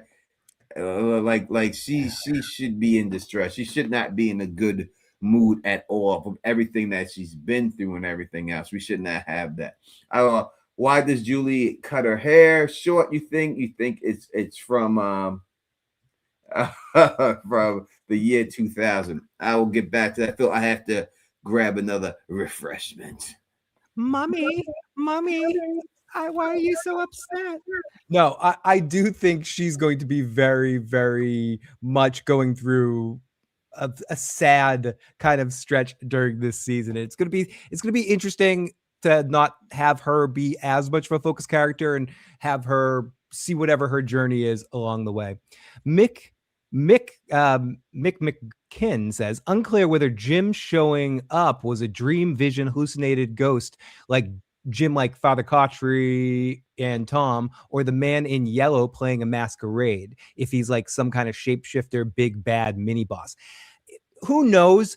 We'll get to it obviously a little bit later in the trailer when we do see him, but the way Jim was verbalizing in that moment made it seem like it wasn't Father Cautry or usual ghost that we've seen or vision of someone from that has passed away. It seemed like Jim had a lot of evil agency. Maybe I'm reading into it, but the way he looked, the way the line delivery was, seemed like he was not himself. But who knows? That might have just been my interpretation. He seemed a little sus. Yeah, he did.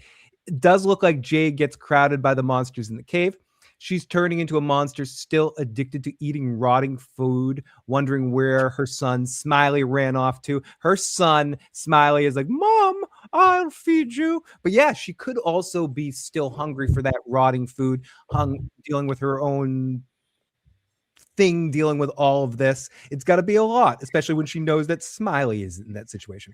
We got Doug that says, that's not what I want to have a hot chip bet about, Tony. It's about Donna being the mole. Oh, okay. He wants to bet you on the hot chip for the mole situation. Yeah, because Doug's smart man. But Doug, I take your bet. Ding, ding. I take your bet. The bet is the loser eats a hot chip. Are we here live and everyone witnesses this?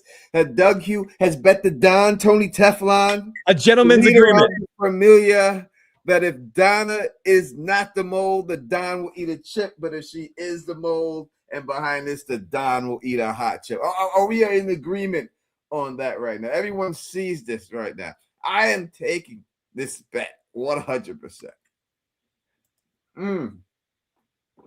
100%.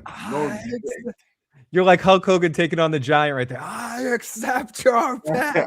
I take this bet all day. I am 100%. I am sure that this is the case.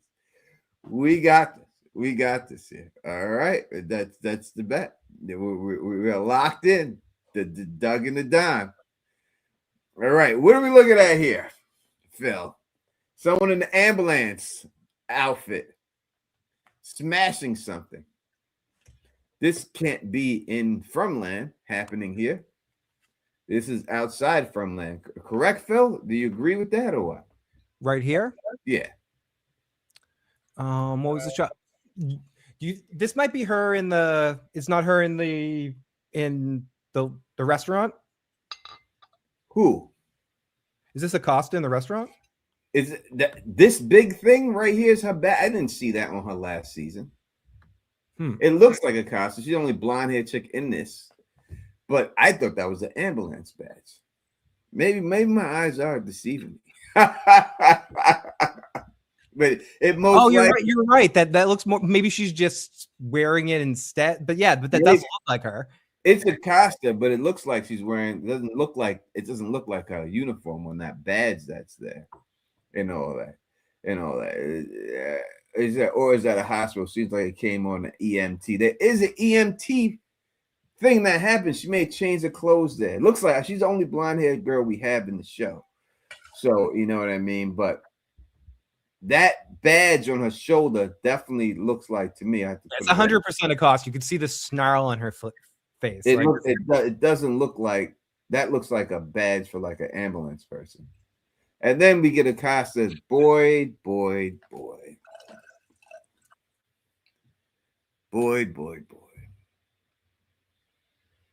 This is why they can't have me in Fromville. They can't have me up in here. Because if they had me up in here, I'd have to put the Beats by Dre the boy, put his hands on my lady like that. Dude's been in Oz. You don't want to mess with boy. Listen, I don't care what he's been in, bruh. Dude's been in Oz. I'd have to put the Beats by Dre to him for putting his hands on my lady like that. You can't put your hands on my lady. Dun, dun, dun, dun. Like that. Yeah. Like I'm not Elgin, bruh. You know what I mean? Like, you're not gonna tie me up with dental floss and pull my eyeball out. Like that's not happening. He'll sick Sarah on you, man. Like you're tough. You're not sick. Sarah's crazy.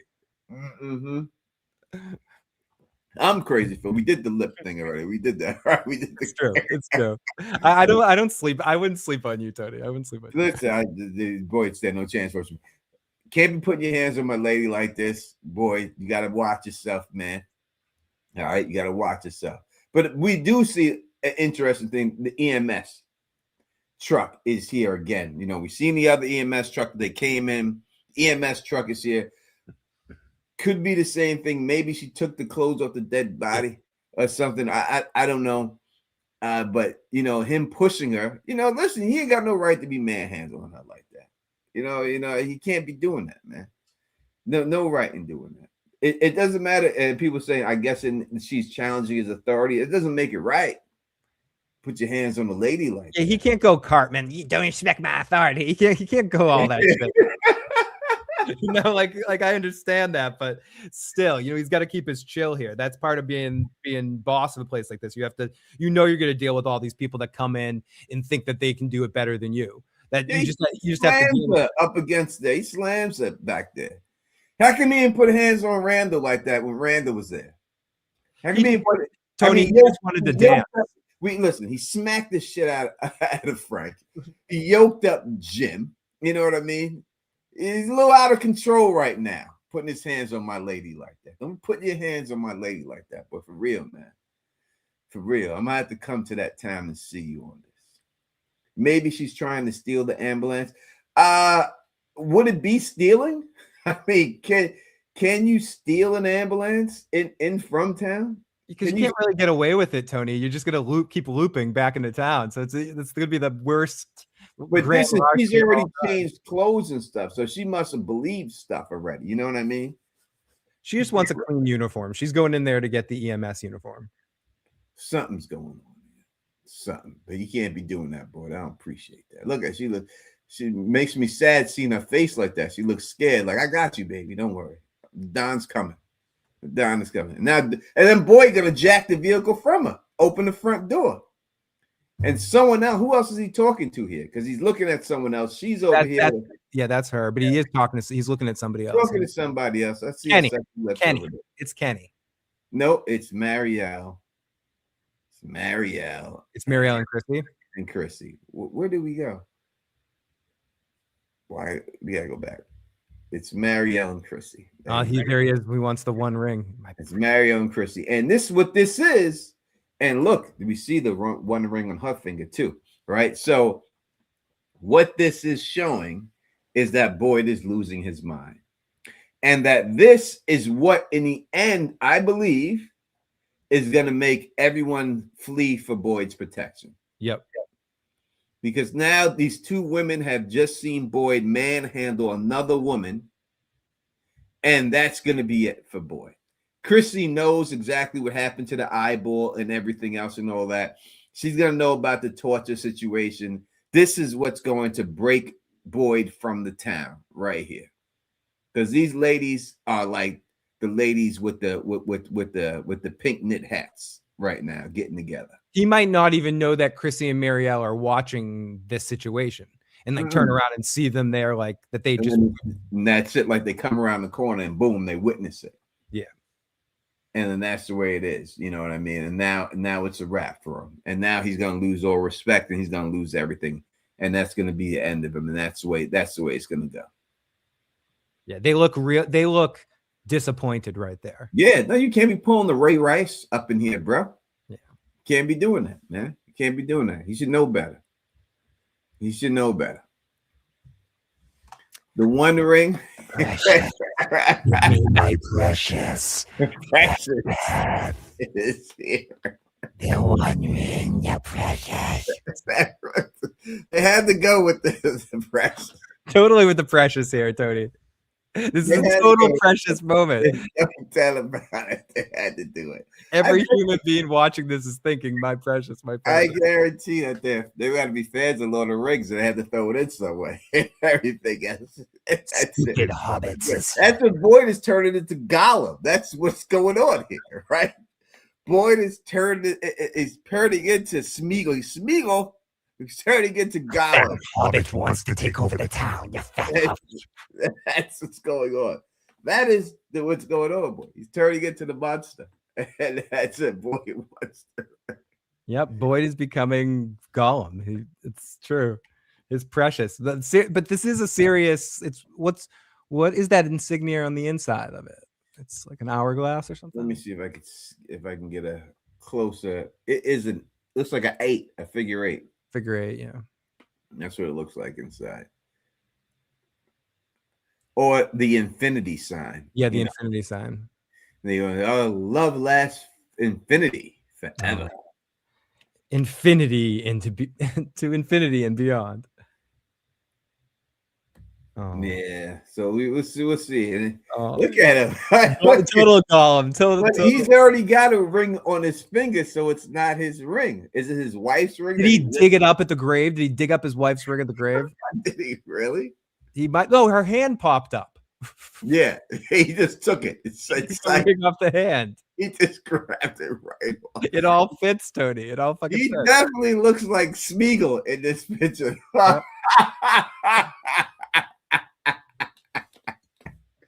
There's no doubt about it. He's on some smooth caressing that ring right there.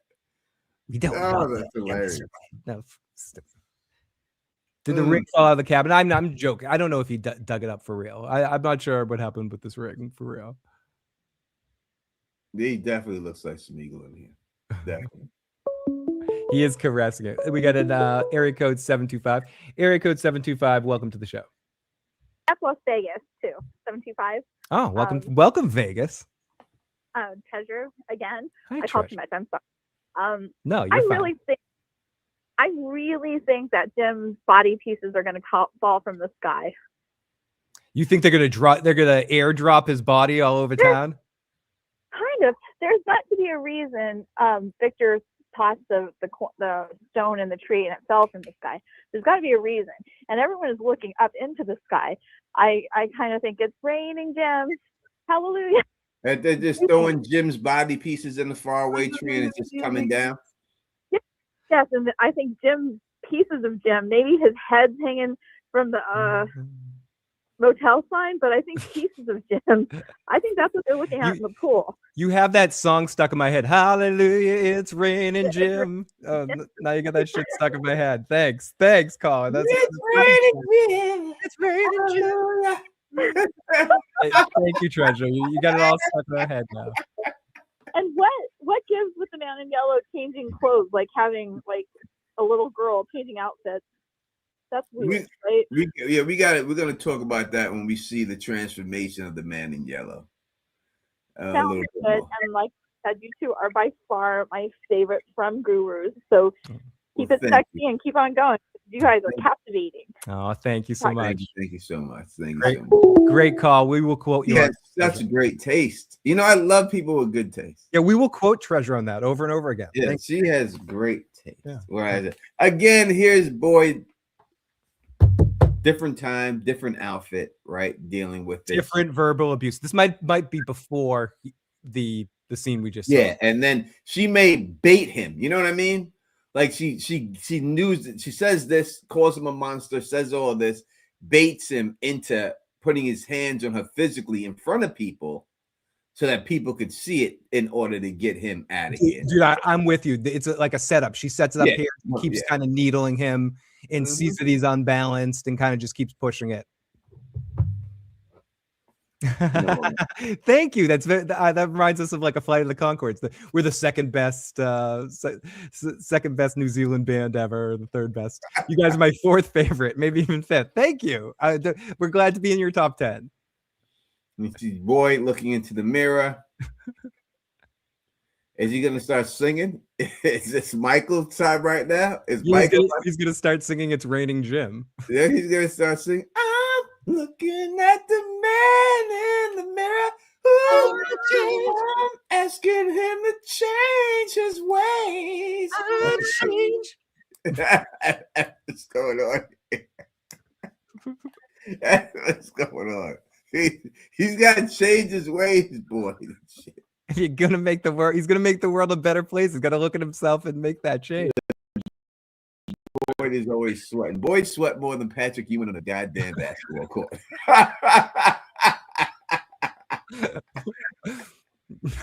Boyd sweating because he's like, God damn, I put my hands on Tony Teflon's girl. He's coming. That's what he's sweating about. That's what it is. That's what he's saying. He's like, ah, he's watching his back. Tony Teflon's coming in this motherfucker. I shouldn't have done it. That's just going down here. All right, next we got the man. We got Doug Hugh. Oh, here he is. We got Doug Hugh.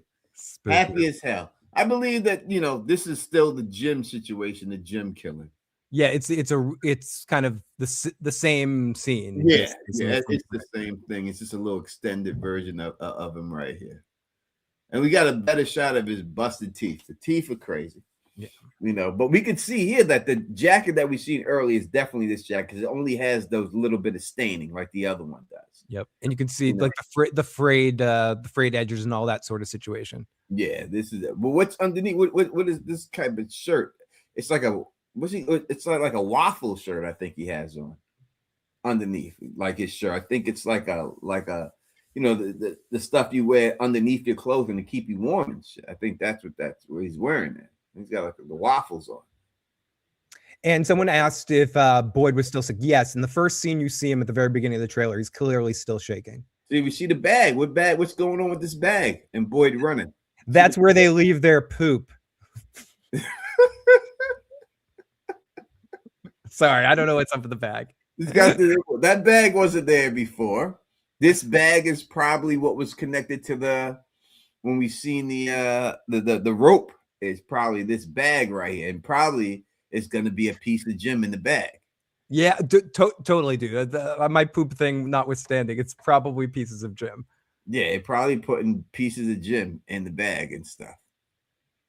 You put him in they watched the Karate Kid and they officially put him in a body bag. Yeah, that's what I mean. It's what it have to be. I think it's pieces of Jim, whether it's a head or an arm or a fist or a foot or a forearm, whatever. But it looks like it's something going on. It's a bag of Jim. It's a bag of Jim. Yeah, it's a bag of Jim. Did I take your joke there? I'm sorry. Slim Jim is up Slim, there. yes, Slim. See, there's someone snapping into that, Tony. Someone snapping into that Slim Jim. And then we see the family rushing out of the house in the daytime. They're rushing out, and Boyd specifically stops Ethan from going. Dead pieces of Jim, parts of Jim's head. It has to be, because there's no other way to get around it that it's not Jim. Though, to make no sense for Boyd to stop, specifically Ethan, unless it's going to affect Ethan directly. We know it's not Victor. It's not nothing like that. So it has no choice but to be Jim. We got we got back-to-back super chat donations from downtown. The townsfolk already had to worry about the monsters at night. Now the man in yellow and the Pumpkinhead kids, they're never getting out of this place. They're not meant to. And then we have Saggy Star. Thank you, both of you guys, so much for these super chat donations. I said last year, so I'm going to say it again so I can get my damn flowers. Jim isn't dead. They will find a way to keep him alive. Doug confirmed it. Doug, he's asking Doug to confirm. Doug cannot confirm nor deny any of these situations, nor would he. But yeah, no, they bringing Jim back. So, but whether it's Ghost Jim that's coming back, like Dead Tom, and we get Dead Jim, whether that's happens, dead or it's the man in yellow doing some type of some shape shifting stuff. But I don't know about the shape shifting stuff. I'm more weary. This has to be Jim. Everything sets up for it, especially since last season. If they changed it and all of a sudden he's shape shifting into Jim, it just wouldn't fly for me and everything. This wouldn't work. All right, what are we dealing with here, Phil?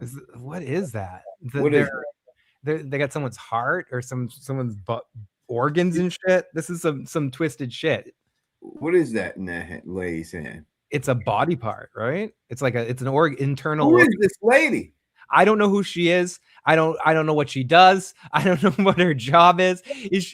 I've never seen her before. Is she like the woman that got the shit through her head in the tree? Like, is she just a townsfolk? You're saying Fatima doing it? Could be Fatima with a hair pulled back. We've never seen her with a hair pulled back, so it could be her. I don't think it could be Fatima taking more hearts and stuff. Yeah, I don't. Is it Fatima? I don't think it is, right? I mean, it's too blurry to see her face. You know what I mean? But she never wore no baggy stuff like that. But the hairstyle, people in the live chat are saying it's Fatima. So Fatima doing clay sculptures. She's into ceramics now. She's making. What's underneath here? What is this? A sled right here? Or whatever where the body is that she's eating from. The body's placed on that. So it is Fatima. It's definitely Fatima. Sorry, everyone. We're blind. That's a big shirt for her, though. She usually doesn't wear big stuff like this. This shirt looks like it fits a 300-pound man. She's feeling bad. She doesn't care. She's grabbing whatever she can to wear right now. But it's definitely her. Yeah, Elvis. Yeah, Elton's. He's not. She's not. No, he's not running it anymore. It's not getting ran at all. All right. Now we have Tabitha with her husband going to the bottle tree. You think she tells him that she's Miranda? You think she says that? Maybe this is the scene that they have that conversation. It's hard for me to believe that she wouldn't tell him at this point. You think she tells Victor, "I'm your mom," or "I was your mom"? I think she tells him. I'm not sure if she tells Victor. Victor couldn't handle that. Victor's gonna start calling her mommy. He says that Tabitha with one of her husbands. Tabitha and her husband going to the bottle tree again. They didn't make it to the real bottle tree that they needed to make it to outside. They got intercepted and crashed to on purpose to get them back in the ambulance over here. When it's all said and done, but she takes him to this bottle tree. Maybe he figures something out at this one. I don't know. I think he's dying too, unfortunately. Yeah, he's not long for this world. He's not long for this world. He's got to go back to the institute. And he's looking up at something here that he sees that he looks familiar with. Is that more parts of Jim? And like, and she stays away. So you can see they're walking together, right? So the scene starts. They're walking together. Why is the thing? They walk together. She stops, and then he continues walking. You know TV. I know how TV works. She stops. He says something like, "Oh my God," and then continues walking and looks up there and there's something familiar to him up there. That's how the scene's gonna work. Yeah. That's how it goes in TV. Right? That's what they do. They'll Oh walk my up together. He's gonna say, "Oh my God," or see something, and then keep walking. And that, "Oh my God," is gonna make her stop. I haven't seen that since 1963. And then he's gonna keep walking, and then it's gonna be something familiar to him at that time. This is the way TV works. We watch enough TV to realize that that's what's going on. And we've got super chat from HBK. We get an evil heel turn from Jim to talk mess to Tabitha. Maybe we will get the heel turn. We'll get Donna sweet chin music to the face, to Tabitha's face. It's Donna. I promise y'all, it's Donna. I promise you. Doug Hughes is going to be eating that hot chip on Teflon TV. You can't wait. We cannot wait. Why does it? Don't bet someone that reads the script. Where we at? I'm confident. I'm not worried about it whatsoever. All right, we are here. So we are here. We see Kenny laying out the strip, and most likely this causes the car to crash. Yep. Like somehow he fucks up with this strip. It's him and Marielle. I do believe that's Marielle with him there. Kenny fucking more shit up. That Marielle doesn't wear baggy pants like that either, but I do think it's Marielle. Yeah, who else would it be? Right. Why would she be hanging out with Kenny? That's a good point. Who is, and the plaid isn't Julie, is it? Does Julie wear plaid? Sometimes. They all wear plaid, right? Could be Julie. Marielle's hair is a little lighter too, I think. I think it's probably Julie. Now I'm thinking it's probably Julie. It's probably Julie because Marielle don't wear loose pants like this, and her hair is this long. Now he's got more blonde highlights in it, so it's Julie. He's hanging out with Julie. Colony House in the background. Kenny once again. You know, every time we've seen him put the strips out, something bad has happened. He put the strips out before, and this is what made them have to run from the car to get up to the house and almost get killed. Here is Kenny once again putting up the strips that the ambulance seems to be taking off. I don't think he's after the ambulance here. This is the car crash that crashes because Kenny ruins the tires and crashes them into Boyd's. Kenny, you bastard. It's Kenny. Kenny's the reason why this happens. We get another super chat donation from Fernandez T. Not sure how much a hot chip is, but put this towards it, please, at Doug and Teflon. Listen, I'm winning the bet. Y'all know it, and that's just what it's gonna be. Why is it? Oop, I put that on the stage. I can't see any more comments on my thing. It went away. See if I put it back. All right, there we go. Thank you so much for the support. It's 100%. It's no doubt about it. Listen, it's Marielle with Kenny in the row. People say Marielle.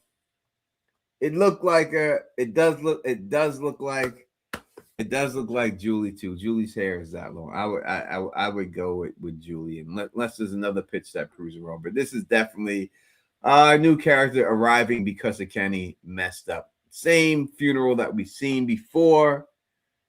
Again, Kenny, and we see the girl, Sophia, with the flowers tight to this grave, right? Everybody else is standing away. Yeah, and her dad, as you said before, this is why it comes back what you were saying earlier to now.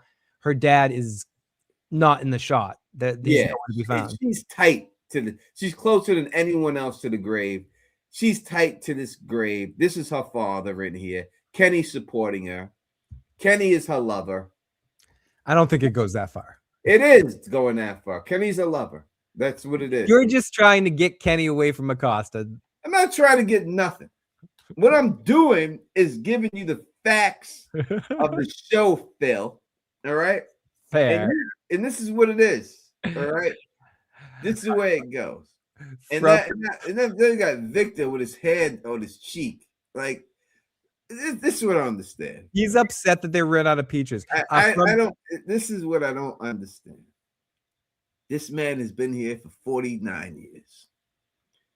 You should have seen it all in 49 years. I mean, what can shock you now, Phil?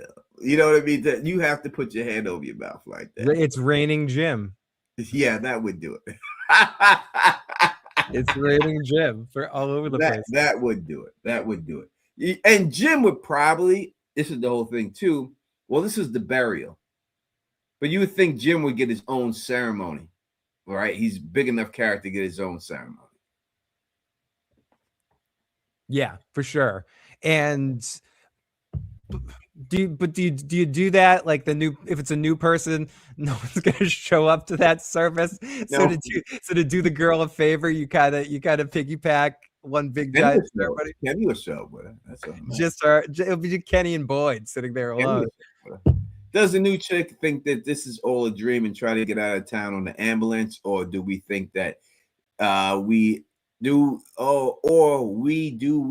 this steals the ambulance? It's possible that she tries to steal the ambulance. We did see Acosta by the ambulance also, and Boyd about to commandeer the ambulance back from her, and then we see Marielle and Christy come out and confront him when he pushes up against it. So it can go either way. There's no definitive way to say exactly what's going on in it, but it would go either way. Burying two dads does make sense, but again, that Victor seems to be looking up, and so does his dad. And again, it's the crow situation. Is this what they're looking at? All the crows going crazy? Yeah, this is them from the crows and stuff. But why would Victor be scared of crows? Like, he's seen everything. We see the new chick, Sophia. I don't know. It's one of them. But we do see that she's got some type of burnt marks on her neck. So that must be from the car accident. And whose hand is she holding here, Phil? It looks like her and Kenny are praying. Oh, praying. Oh, they're praying. Are you saying praying is a gateway drug to boning? It looks a little more intimate than praying. It's praying. They're praying. No. This looks a little more intimate. What do we have to go through? We have seen them stand together at the funeral. She has seen her hanging out with him separately many a times already. He killed her dad. She's plotting against him. He did kill her dad. It is his fault, and that would be a reason why. But this is why he falls into her and falls. I agree with that. I do think they'll get close because he'll feel bad because he killed her dad. Because you make a great point about him, and he keeps screwing that up. Why do I feel like that thing has been Kenny's idea? Boyd's like, we shouldn't do that anymore. He's like, no, this totally works. It's totally safe. Mm-hmm. And this is the last straw with that. But Kenny did kill her dad. Mm-hmm. It's his fault. Yeah, and he's running with it because of it. And in the end, this is what it's going to be. Tixie's right. Is Kenny habitually just going to go after unavailable women? Yeah. I mean, maybe she's available. We don't know what type of Catholic she is, what denomination. Maybe this is what it is. Maybe he marries her. Maybe they get married in private. Fatima in the shower, looking like the creature that was visiting Elgin, all wet and shit. You know. And I still think she has some type of connection to that damn. They look too similar, Tony. It's like they're too familiar.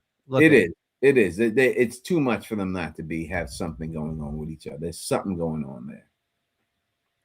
Especially, that's one of those things that I could see them go fan service with, where they didn't realize how much those two characters looked alike till the fans pointed it out, and they're like, "Yeah, we have to connect that." That I could see that be a minor fan service thing, and they turn Fatima into that creature because they do look so much alike. Even if it was unintentional and it was a different actress, there's too many similarities to kind of ignore it almost. It's too much. It's definitely something going on here that we need to get to the bottom of. Monster Fatima, as people in the live chat are saying. All right, we have Ellis giving the big hug to Boyd. Aww. Again, we see the picture of Victor. He's so dead. He's so dead. All right, he's out. I told you that Ellis would be killed. Yeah, you're right. Season, and I'm telling you that it's a wrap for Ellis. Oh, we got. Oh, Jesus, Doug! Oh my goodness, Dougie. Holy shit, Dougie! Doug looking like Dracula there for a second. Ellis is out of here this season. I told you that. Yeah, it's a wrap. Ellis is out. We see Tabitha. I want to skip this. Tabitha looking into space, and then we see them inside of the cabin at the other place. Yeah, what in the living damn hell is going on here? So this kind of confirms what we're saying. Is someone breaking into there? This is the Scarecrows breaking in. We have Ethan is here. We have Ellis is here. Dead Ellis. This is when Ellis dies. This is this is Ellis 5 minutes before he dies. This is where Ellis dies. This is what if Ethan is here, Ellis is here, then we have to assume the other Matthews are here too. This is when, unless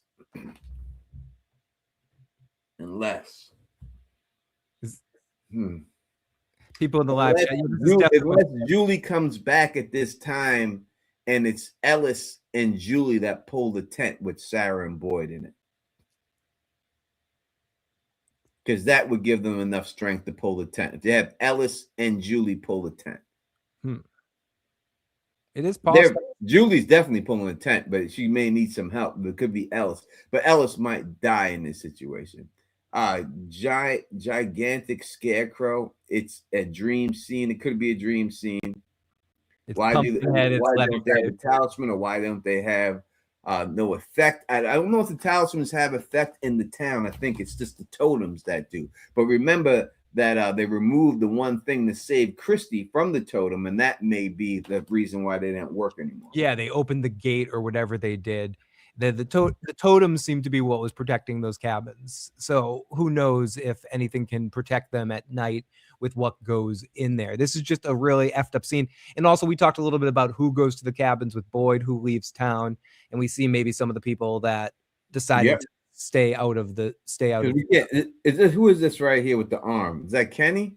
I don't know. With the half sleeve pulled up underneath his shirt. It could be a red shirt. It's so dark. It's hard to tell. Yeah, it could be like a red shirt. Nobody that's gonna die. What we know is Ethan and this Ellis. That's who the scene is focused on right here. And something is busting into this cabin. And there you go. The Scarecrow person. Glue says Jade or Kenny, or excuse me, Glue says Jade or Kenny. The Scarecrow person. Whether it's real or not, we don't know. Someone says not Kenny. Worst squad for grabbing supplies. Maybe Ethan snuck away and followed them, and by the time they figured it out, it was too late to send them back. That's definitely possible, Nicole. I think this is actually. I think it's actually happening too. I don't think this is this part's a dream. If it's not a dream, then they have gone to a place that they have not gone to before. If they're having these scarecrows, or more visions than dreams, I guess. I don't think people are sleeping here. You know, it just sees. You're saying that these scarecrows are the one that were knocking outside the cabin last? No, I don't think that. I don't think the scarecrows were knocking. I think Eloise was knocking. But, I mean, I guess it makes sense. It's probably a dream. It's probably a dream. I don't know what I'm thinking. I don't know how I can orchestrate this to be real unless that's somebody with a scarecrow mask on, haunting them. Like Scream? Yeah, like Scream, or like, yeah, just some Scooby-Doo. Like someone wearing a scary fucking creature mask of some kind. All right. It could be the man in yellow as we see him later changing form. It could be him. Maybe he turns into that scarecrow. It's quite possible. He takes his clothes off and puts the scarecrow clothes on. Yeah. And then starts walking around like that. You do see his other clothes in the forest at one point earlier, so it's not crazy to think about him changing his outfit. Who is that? Is that Eloise? No, it's too much hair. She's been hanging out in the woods. It's Danielle from Lost, the French woman from Lost. It's too much hair to be that. Before we get to Doug, only one who has hair like that is Fatima. She's the only one that we've seen in the show that has hair that looks like that. Yeah, but that's whoever that is looks like they're ragged and been outside for a while alone. It does look like someone who has been raggedy out there. Yeah, if it's anyone we know, it's Fatima, but it might be someone. It's Farina. Who's Farina? I don't know. The new character I don't know about. Farina. Or maybe I used to eat Farina and cream of wheat when I was younger. I used to eat farina, cream of wheat. I used to eat that. Maybe it can't be Julie. It's too much hair for Julie. Julie would have to have extensions. There would be a lot of bald horses in front. Someone said it's 1,000% Fatima. So okay, I'm with you. If people think it's 1,000%, a lot of bald horses in front. If that was to get that horse hair to make it look like that for Julie. There's no way. It's got to be Fatima. It's the only way. But the thing is, why is she doing it? Like, why are you doing this? Like, what is the sense of it? And that's it. Because when we look, she can't drive a stick shift. Is that why she's doing it? Because listen, she's not breaking it to get inside. The shit is wide open back here. She's pissed off and she's letting out steam because she's eating things. She's not breaking it to get in there. It's not that she wants inside there, or she would just go grab it. But instead, she decides to break the window. She misses her baby Smiley. Oh yeah. We didn't see Smiley in the teaser at all. No, they did not show him. They did not show him. She ain't trying, I don't know. Maybe she breaks it and goes, oh shit, I could have went through this way. All right, here we go. We got Big Dougie fresh in here. Oh my goodness. Yeah, I don't know what they do to his back. It looks like he's been hit with like socks full of soap. Oh, that's no makeup. That's just how Doug looks. He's got. They gave him the code red. He's got Jack Nicholson over here. Did you order the code red, Tony? I ordered the code red. Oh, you did? I ordered the code. Goddamn right you did. Oh my goodness. You goddamn right I did it. You don't need me on that wall. I ordered the code red on that. You need me on that goddamn wall. All right. You want me on that wall.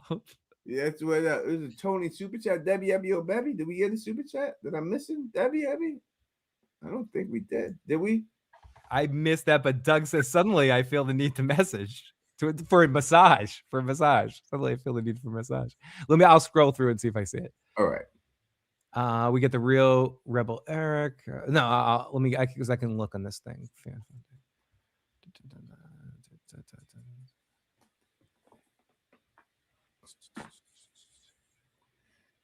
Yeah, I did the code red on Doug. That was me. I'm the one who called it. God damn it. All right. The cat is out of the goddamn bag. But the interesting picture here is obviously we've seen his clothes somewhere else. The clothes are off in this particular time. And I'm trying to see if this is, I think this is, if I had to pick of what's going on here, I would have to say this is when he first becomes right. This is his initial transformation. Maybe a little history. Yeah, his transformation of becoming the Man in Yellow, more than him changing into anything. Wow, this is transformation. They did the upside down picture here for a reason. There has to be a reason why they did it. And this is also mirroring Jim hanging upside down when Tabitha's seen him inside of her vision of Jim hanging upside down. This is the exact mirror, and him screaming just like Jim screamed. It's the exact vision of that. So if you wanted to use that as proof that the Man in Yellow is becoming Jim, then that's what you would use. You would say, we've seen Jim hang upside down inside of Tabitha's dream, and now we see the Man in Yellow hanging upside down in what we believe would be the real world.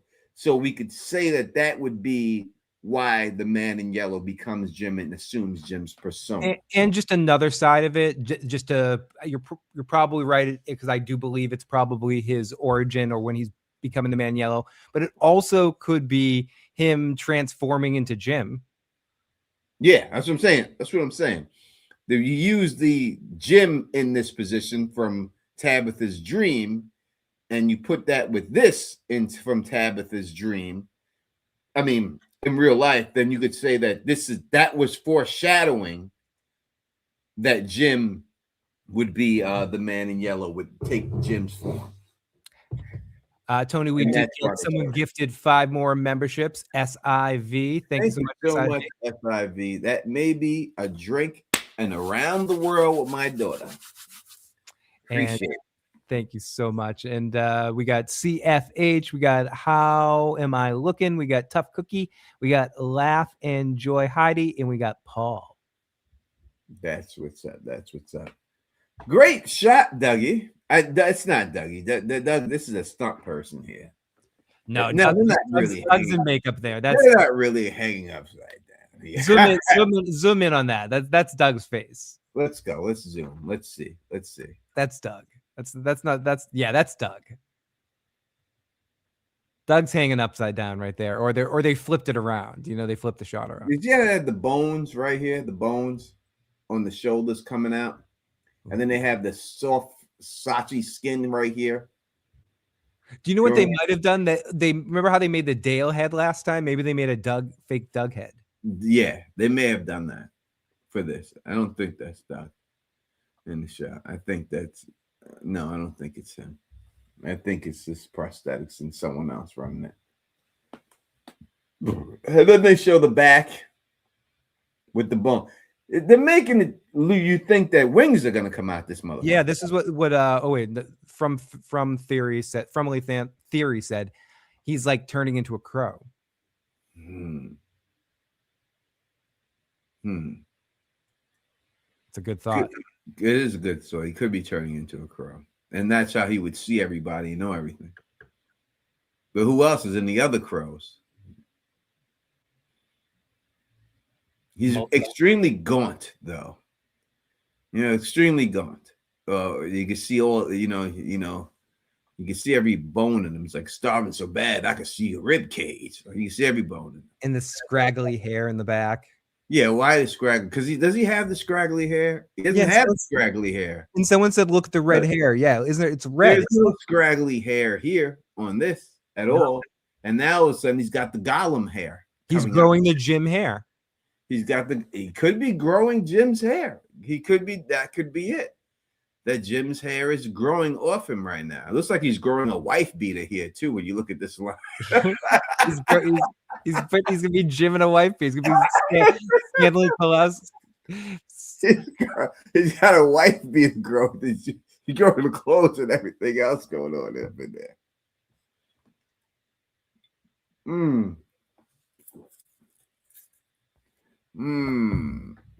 we got all right.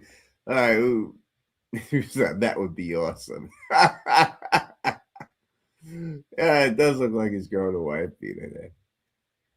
We got Julie is here. We only have a few more slides to go. Julie is here. She's in the caves again. It's a shot from earlier, but this her progressing through it. We have Boyd, a shot that we have seen before. That is in the car, in the RV. Again, what happened in this whole situation? There was something knocking underneath it, and then Donna was accused of being a part of it all. Those are the two things that happened in this scene. Period. And this could be considered the same exact scene. Yep. That when that happened, that they all just stood there and looked and didn't move and stopped until Randall ran out, and then they followed him. But for some reason, they didn't catch him. I have Jade here holding this. He's with this torch in every scene that we see just about. And now it seems like these creatures are close to him. Now he's definitely inside of the catacombs. Yeah, and again, and they're not hurting him. They're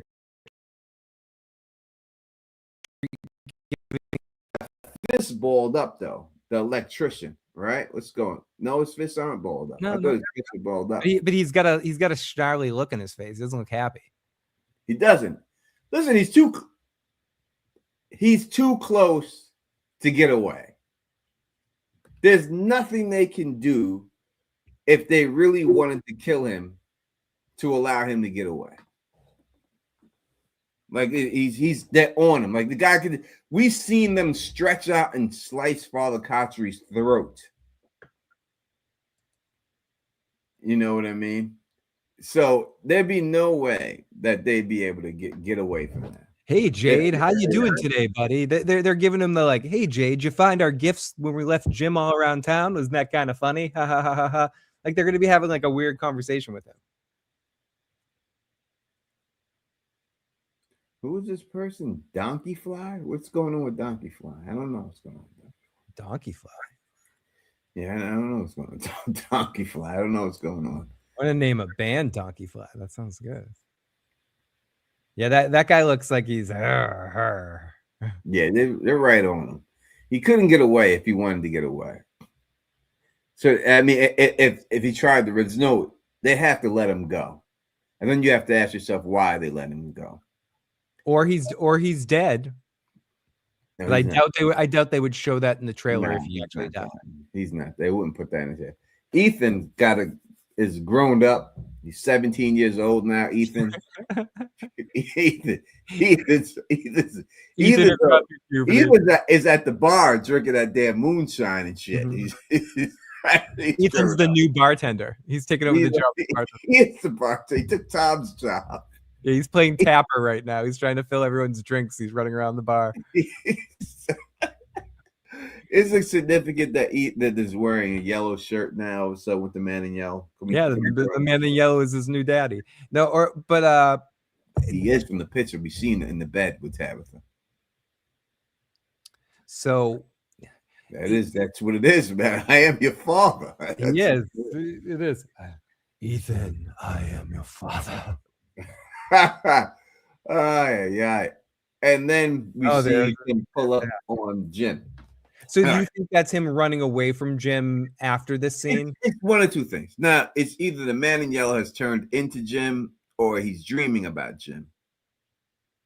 It's one or the other. There's no other explanation for it. I would lean against the man in yellow turning into Jim unless you wanted to go into the whole. But I would think that in the end it would have to be some type of this dream. Jim is very sketchy though. The hair is too nice. It's too clean. The hair, yeah. This is not Jim that we know. The hair is nice. And everything else. This is home Jim. And he's got all the clothes. I mean, the man in yellow would have the clothes, right? So he killed him, but there would have to be blood all over those clothes.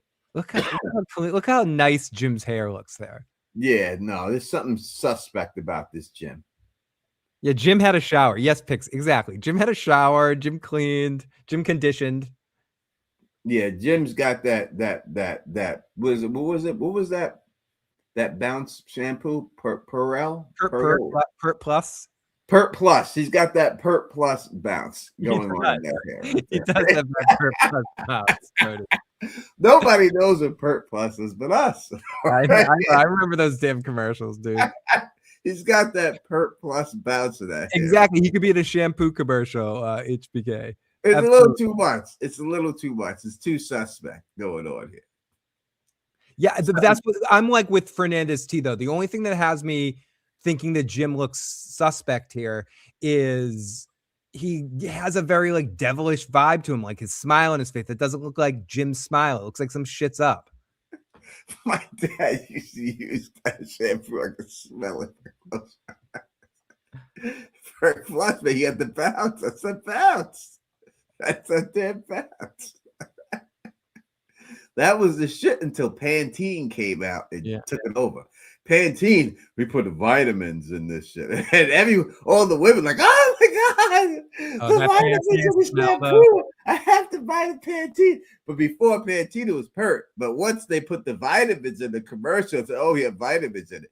But your hair is dead, so it's like, what would vitamins do to dead hair anyway? But all the women fell for that shit. They all had to go buy it. That vitamin. I'm embarrassed. I used Johnson's baby shampoo forever. Like I had to burn your eyes though, Phil. Didn't burn your eyes. I love a reason to use it. It smells good too. I love the smell of Johnson's baby shampoo too. I love it. Burn your eyes. It didn't burn. That was it. My eyes burned in shampoo so much I couldn't stand it. You know what I mean? Could not stand it at all. That was the worst. All right. Yeah, Jim looks suspect here. And then we have I missed I watched the trailer twice. I missed that Elgin was in it. He said, he says that no matter how hard you try, like all things come to light. And then Boy said he's gonna make sure they don't. But I think that he's talking not about Fatima. I think he's talking about what he did to him is gonna come to light. The big question here is, Tony, did they cut the eye out or did Chrissy get that sucker in? I think they would. I don't know. I don't know if you could stop the bleeding. They may have just shoved it back in and cauterize. They had either shove it in or pull it out and cauterize it. Something had to happen. There wasn't blood like squirting out of it though when he was there with the eyeball hanging out. So maybe she just pulled the eyeball, but everything else is functioning properly, and they just shoved it back in there. It's like a perfect situation where like the wire got stretched, but you can still sort of tape it. Yeah, up and you can just you shove it all back in there. Dude, was he just seeing down when that thing was pulled out? Like you could see it. Something going on there. Gross. Your boy, like you better keep your mouth shut. We get the Tabitha shot again. Something flying down towards her. We did see the man in yellow looking like he was a bat. Maybe he grows some wings or something like that. And that's what Tabitha's seeing as a baby when she had the dream. And we get ugly face Julie. She does the best ugly face for a pretty woman I've ever seen in my life. I wish she could time travel back to the 80s to be in like Nightmare on Elm Street and Friday the 13th movies. She would have been like a great Nightmare on Elm Street lead. Yeah, I've never seen an uglier face on such a beautiful young lady than she pulls off. She has got that down. She's excellent at it. She really is. 100%. That's a skill. That's a talent. I can't do it. You know, that's a talent. She 100% does. We're gonna get it back on. We're gonna get it back. She looks like she really smelled some bad lunch right there. Like really bad lunch face. Total bad lunch face. Something crazy. It looks like she walked in and Victor's coming out of the bathroom naked. Eating peaches. That's what it looks like. That's what she's seeing, God damn it. That's a nightmare fuel right there. She's like, oh my fucking God. Oh, Sonic, your boy. Oh, Sonic. I can relate. I'm with you, Sonic. That's me too. Me too. All right, that's the last scene yet. All right, when we see the collapse of Tabitha inside the barn that we already talked about earlier, that with the sign that was in there, that we would have Jim in there with the sign. Yeah, this just confirms that Jim. It has to be that. There's nothing else that would get her this upset unless it was one of her children. We don't think her children are dying, so it would have to be that. There's no other way that would make her go to this point. There's nothing that could get her to go there but that. And KP, yes, I did. I got them last night. I haven't a chance to look at them, but I did get your email. Thank you, my babe. Thank you. Marielle, this is a dream situation with Marielle. Listen, it's so crazy, right? You know, they do crazy stuff, and maybe people don't look at it like we do. But those cuffs ain't big enough to hold her little ass hands. No, she could squeeze right the fuck through there. Right through those motherfuckers. There's no cuff holding. Those are some big. Those might as well be fuzzy cuffs. Yes, there's no way that hand doesn't pull out without nothing out of those cuffs. Those cuffs is big. Maybe it's an optical illusion, but they look like they could slip out. No, I mean that's no optical illusion, man. That's just those cuffs. I'm trying to give it the benefit of the doubt, Tony, but yeah, it does look. That's some big ass cuffs. Yeah, that definitely looks. Those cuffs might hold Shaq, but they ain't holding Marielle. Maybe like his ankle or something like that. Oh God, there's no way. There's no way. It just can't hold her. It definitely can't hold her.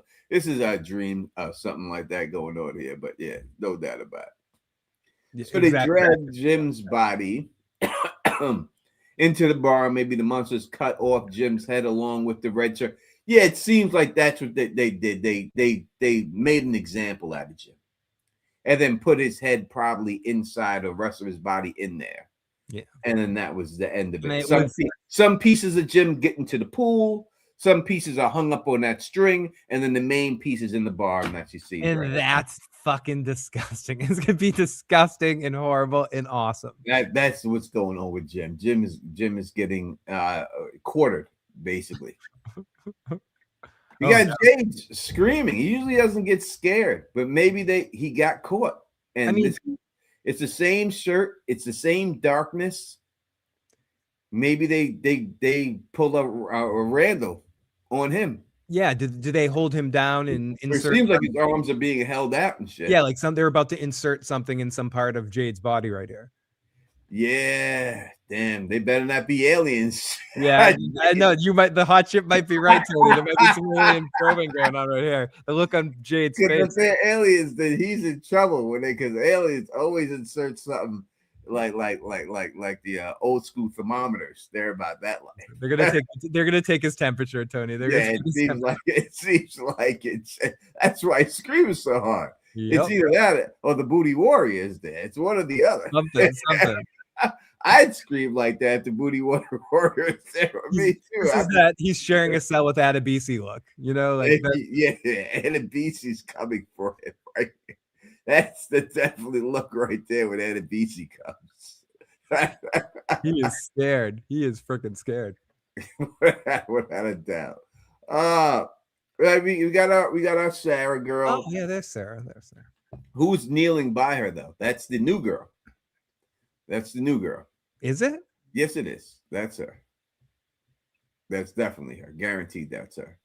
Again, but something's in her head, and it's the new girl. The new girl is gonna have this God stuff and get people on her side. But that's the new chick right there. Guaranteed, that's her. And this is her crashing from the car.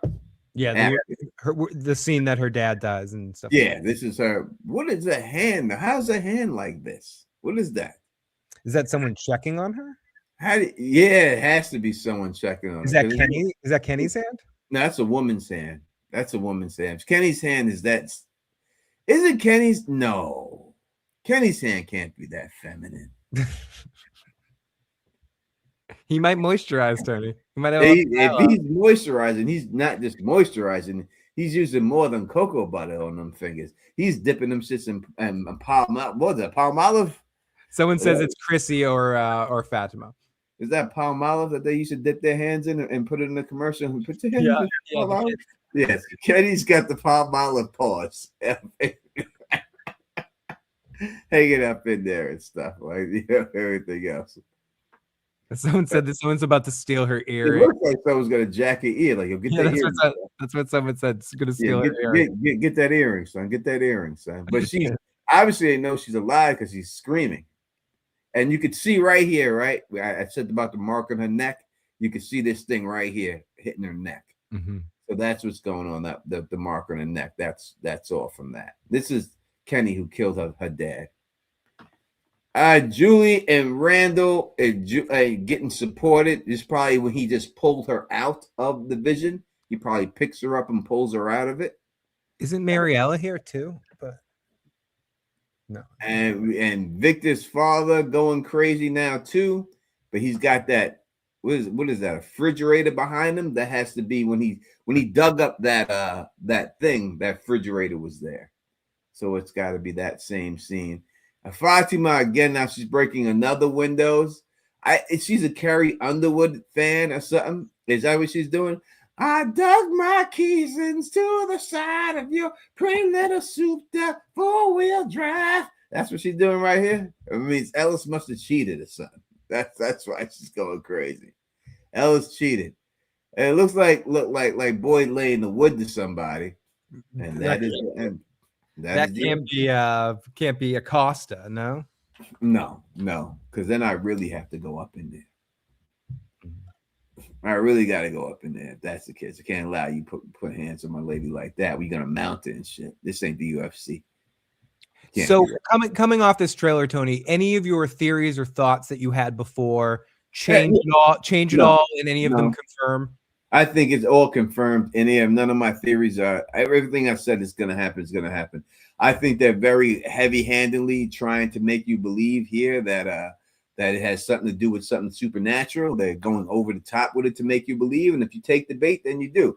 In the end, it will not be that when it's all said and done. That's not the way it's going to go down. It will go down as science fiction, supernatural. It's going to be alternate dimensions that's going on here, parallel universes, people from the future in the alternate dimension running tests with alien worms and alien parasites on humans, and that is what it is, and that is why the man in yellow looks like he does, and everything else. I promise you, that's how it ends. Did anyone not show up in this trailer? Yeah, Bata, if you want to say her, she wasn't featured in it, if you want to say that. But as for the main characters, I think they got everybody in there at least once. Guarantee that this is what's going to go down. Smiley didn't show up, but he's not a main character. Sarah, they did show her at the end. Yeah, Sarah and Elgin got one single shot. Yeah. Short-haired Julie's not in it, but Julie's in it. Yeah, I mean, we didn't get too much of obvious time traveling Julie, although we did get some of the after effects or before effects of Julie possibly heading to the area, and her and Captain America, her and Randall being her number two, kind of her spotter to kind of watch her.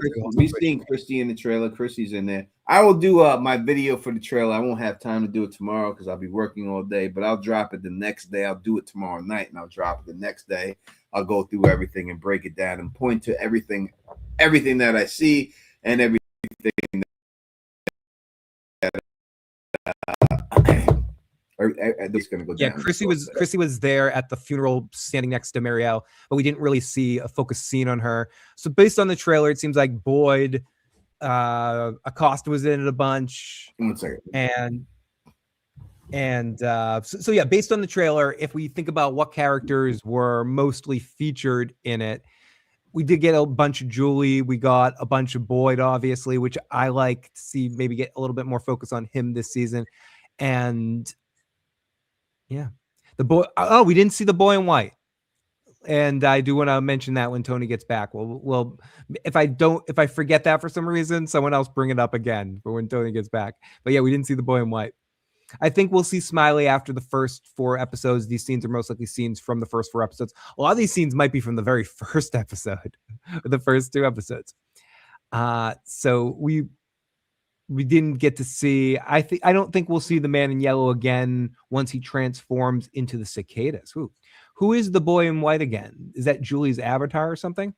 We got Randall that says it was way better than I expected. I expected awesome, but it blew me away. Me too. I expected a good trailer. That was a great trailer. It was a really, really great trailer. Tony, people in the live chat, someone in the live chat pointed out the one character that we did not see in the trailer was the boy in white. Mm-hmm. No boy in white. I don't consider him a main character though. I feel like they introduced him as a bigger character than he's gonna end up being, and he's almost. It seems like he's obsolete at this point. Yeah, he's not as big as a character. Even though I do think he's the best. Can't really keep using him because the kid's 25 now. You know, the kid's got a mustache bigger than Billy D. Williams. He can run the bar with Ethan. Both of them can. Got a mustache like Magnum PI. I mean, what are you gonna do with him right now? What are you gonna do with him and stuff? I mean, you got to pivot. You got to pivot to something else here. You got to pivot. You got to get off it and stuff. You know that's the way it is. He is the boy in white. Yeah, he's the middle-aged man in gray now. He's like he's got high credit. Boy, White's got bad credit. Everything else. He's gonna be paying him bad credit now. He can't do ready for college.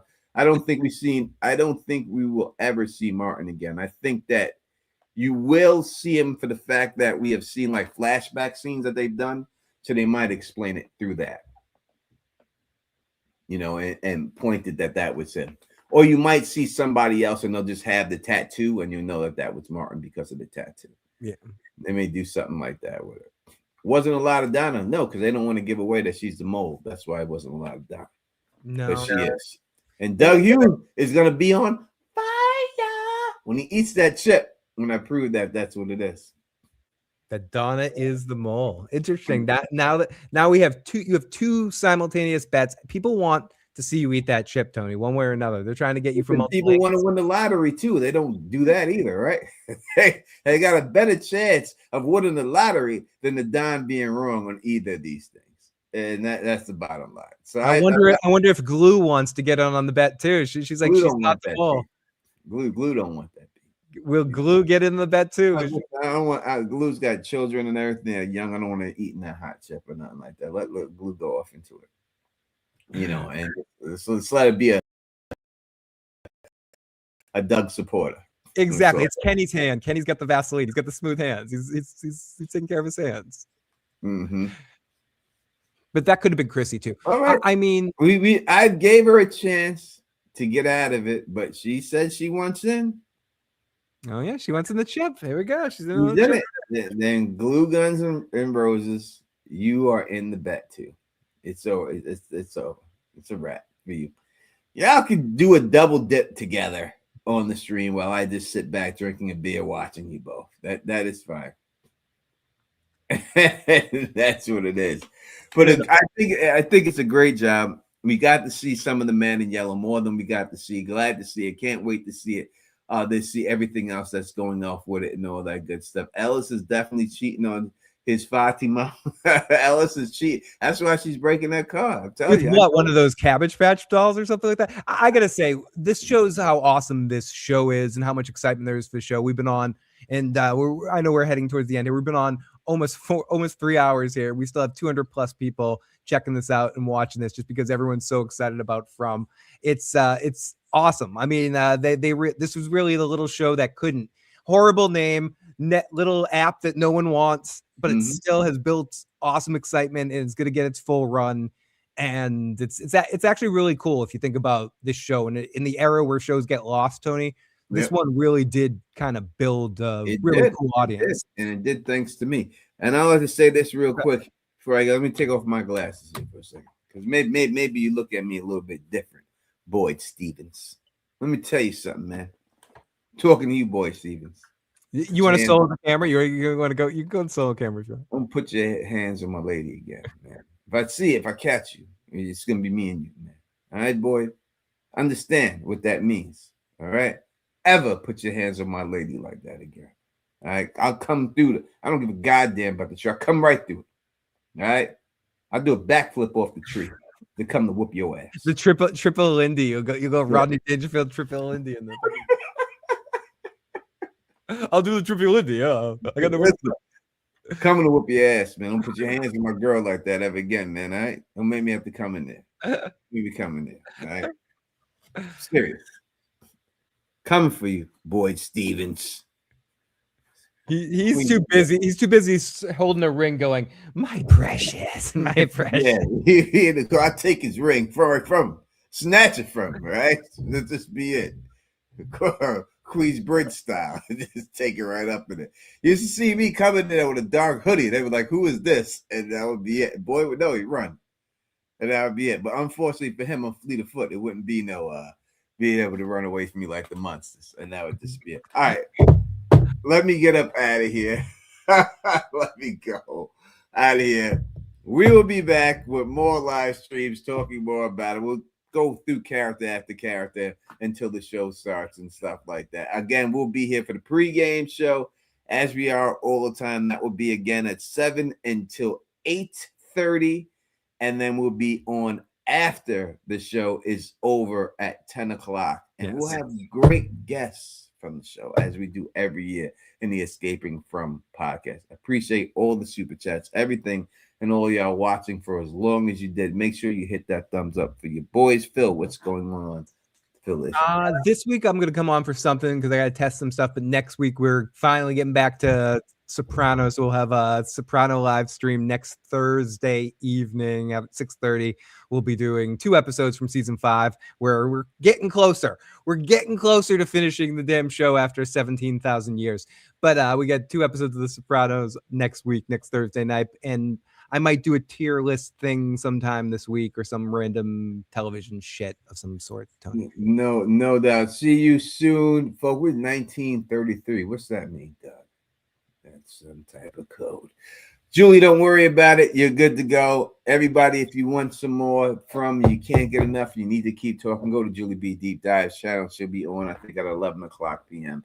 And she'll be breaking down the trailer in her own special way with her homegirl, Scarlett, beautiful Scarlett, who never shows herself. We don't appreciate that. But Tony, one more thing before we go. Just have to send a big thank you again to Doug for rocking in the chat room. It makes it even more fun to have the man in yellow sitting in the chat, commenting on everything too. And everyone, if you don't know, that's actually the real Doug. It's not like someone just with the screen name. It's actually the man in yellow himself in the live chat right now. So thank you to Doug for checking this out. We do. We really appreciate being it. a part of the show. We got nothing but love for our boy Dougie Fresh and everything. Makes the show better when you're in the chat, man. Thank you so much. If you like the way we do this, please thumbs up this, spread this across the realm, and of course subscribe. And until next time, you know who it is.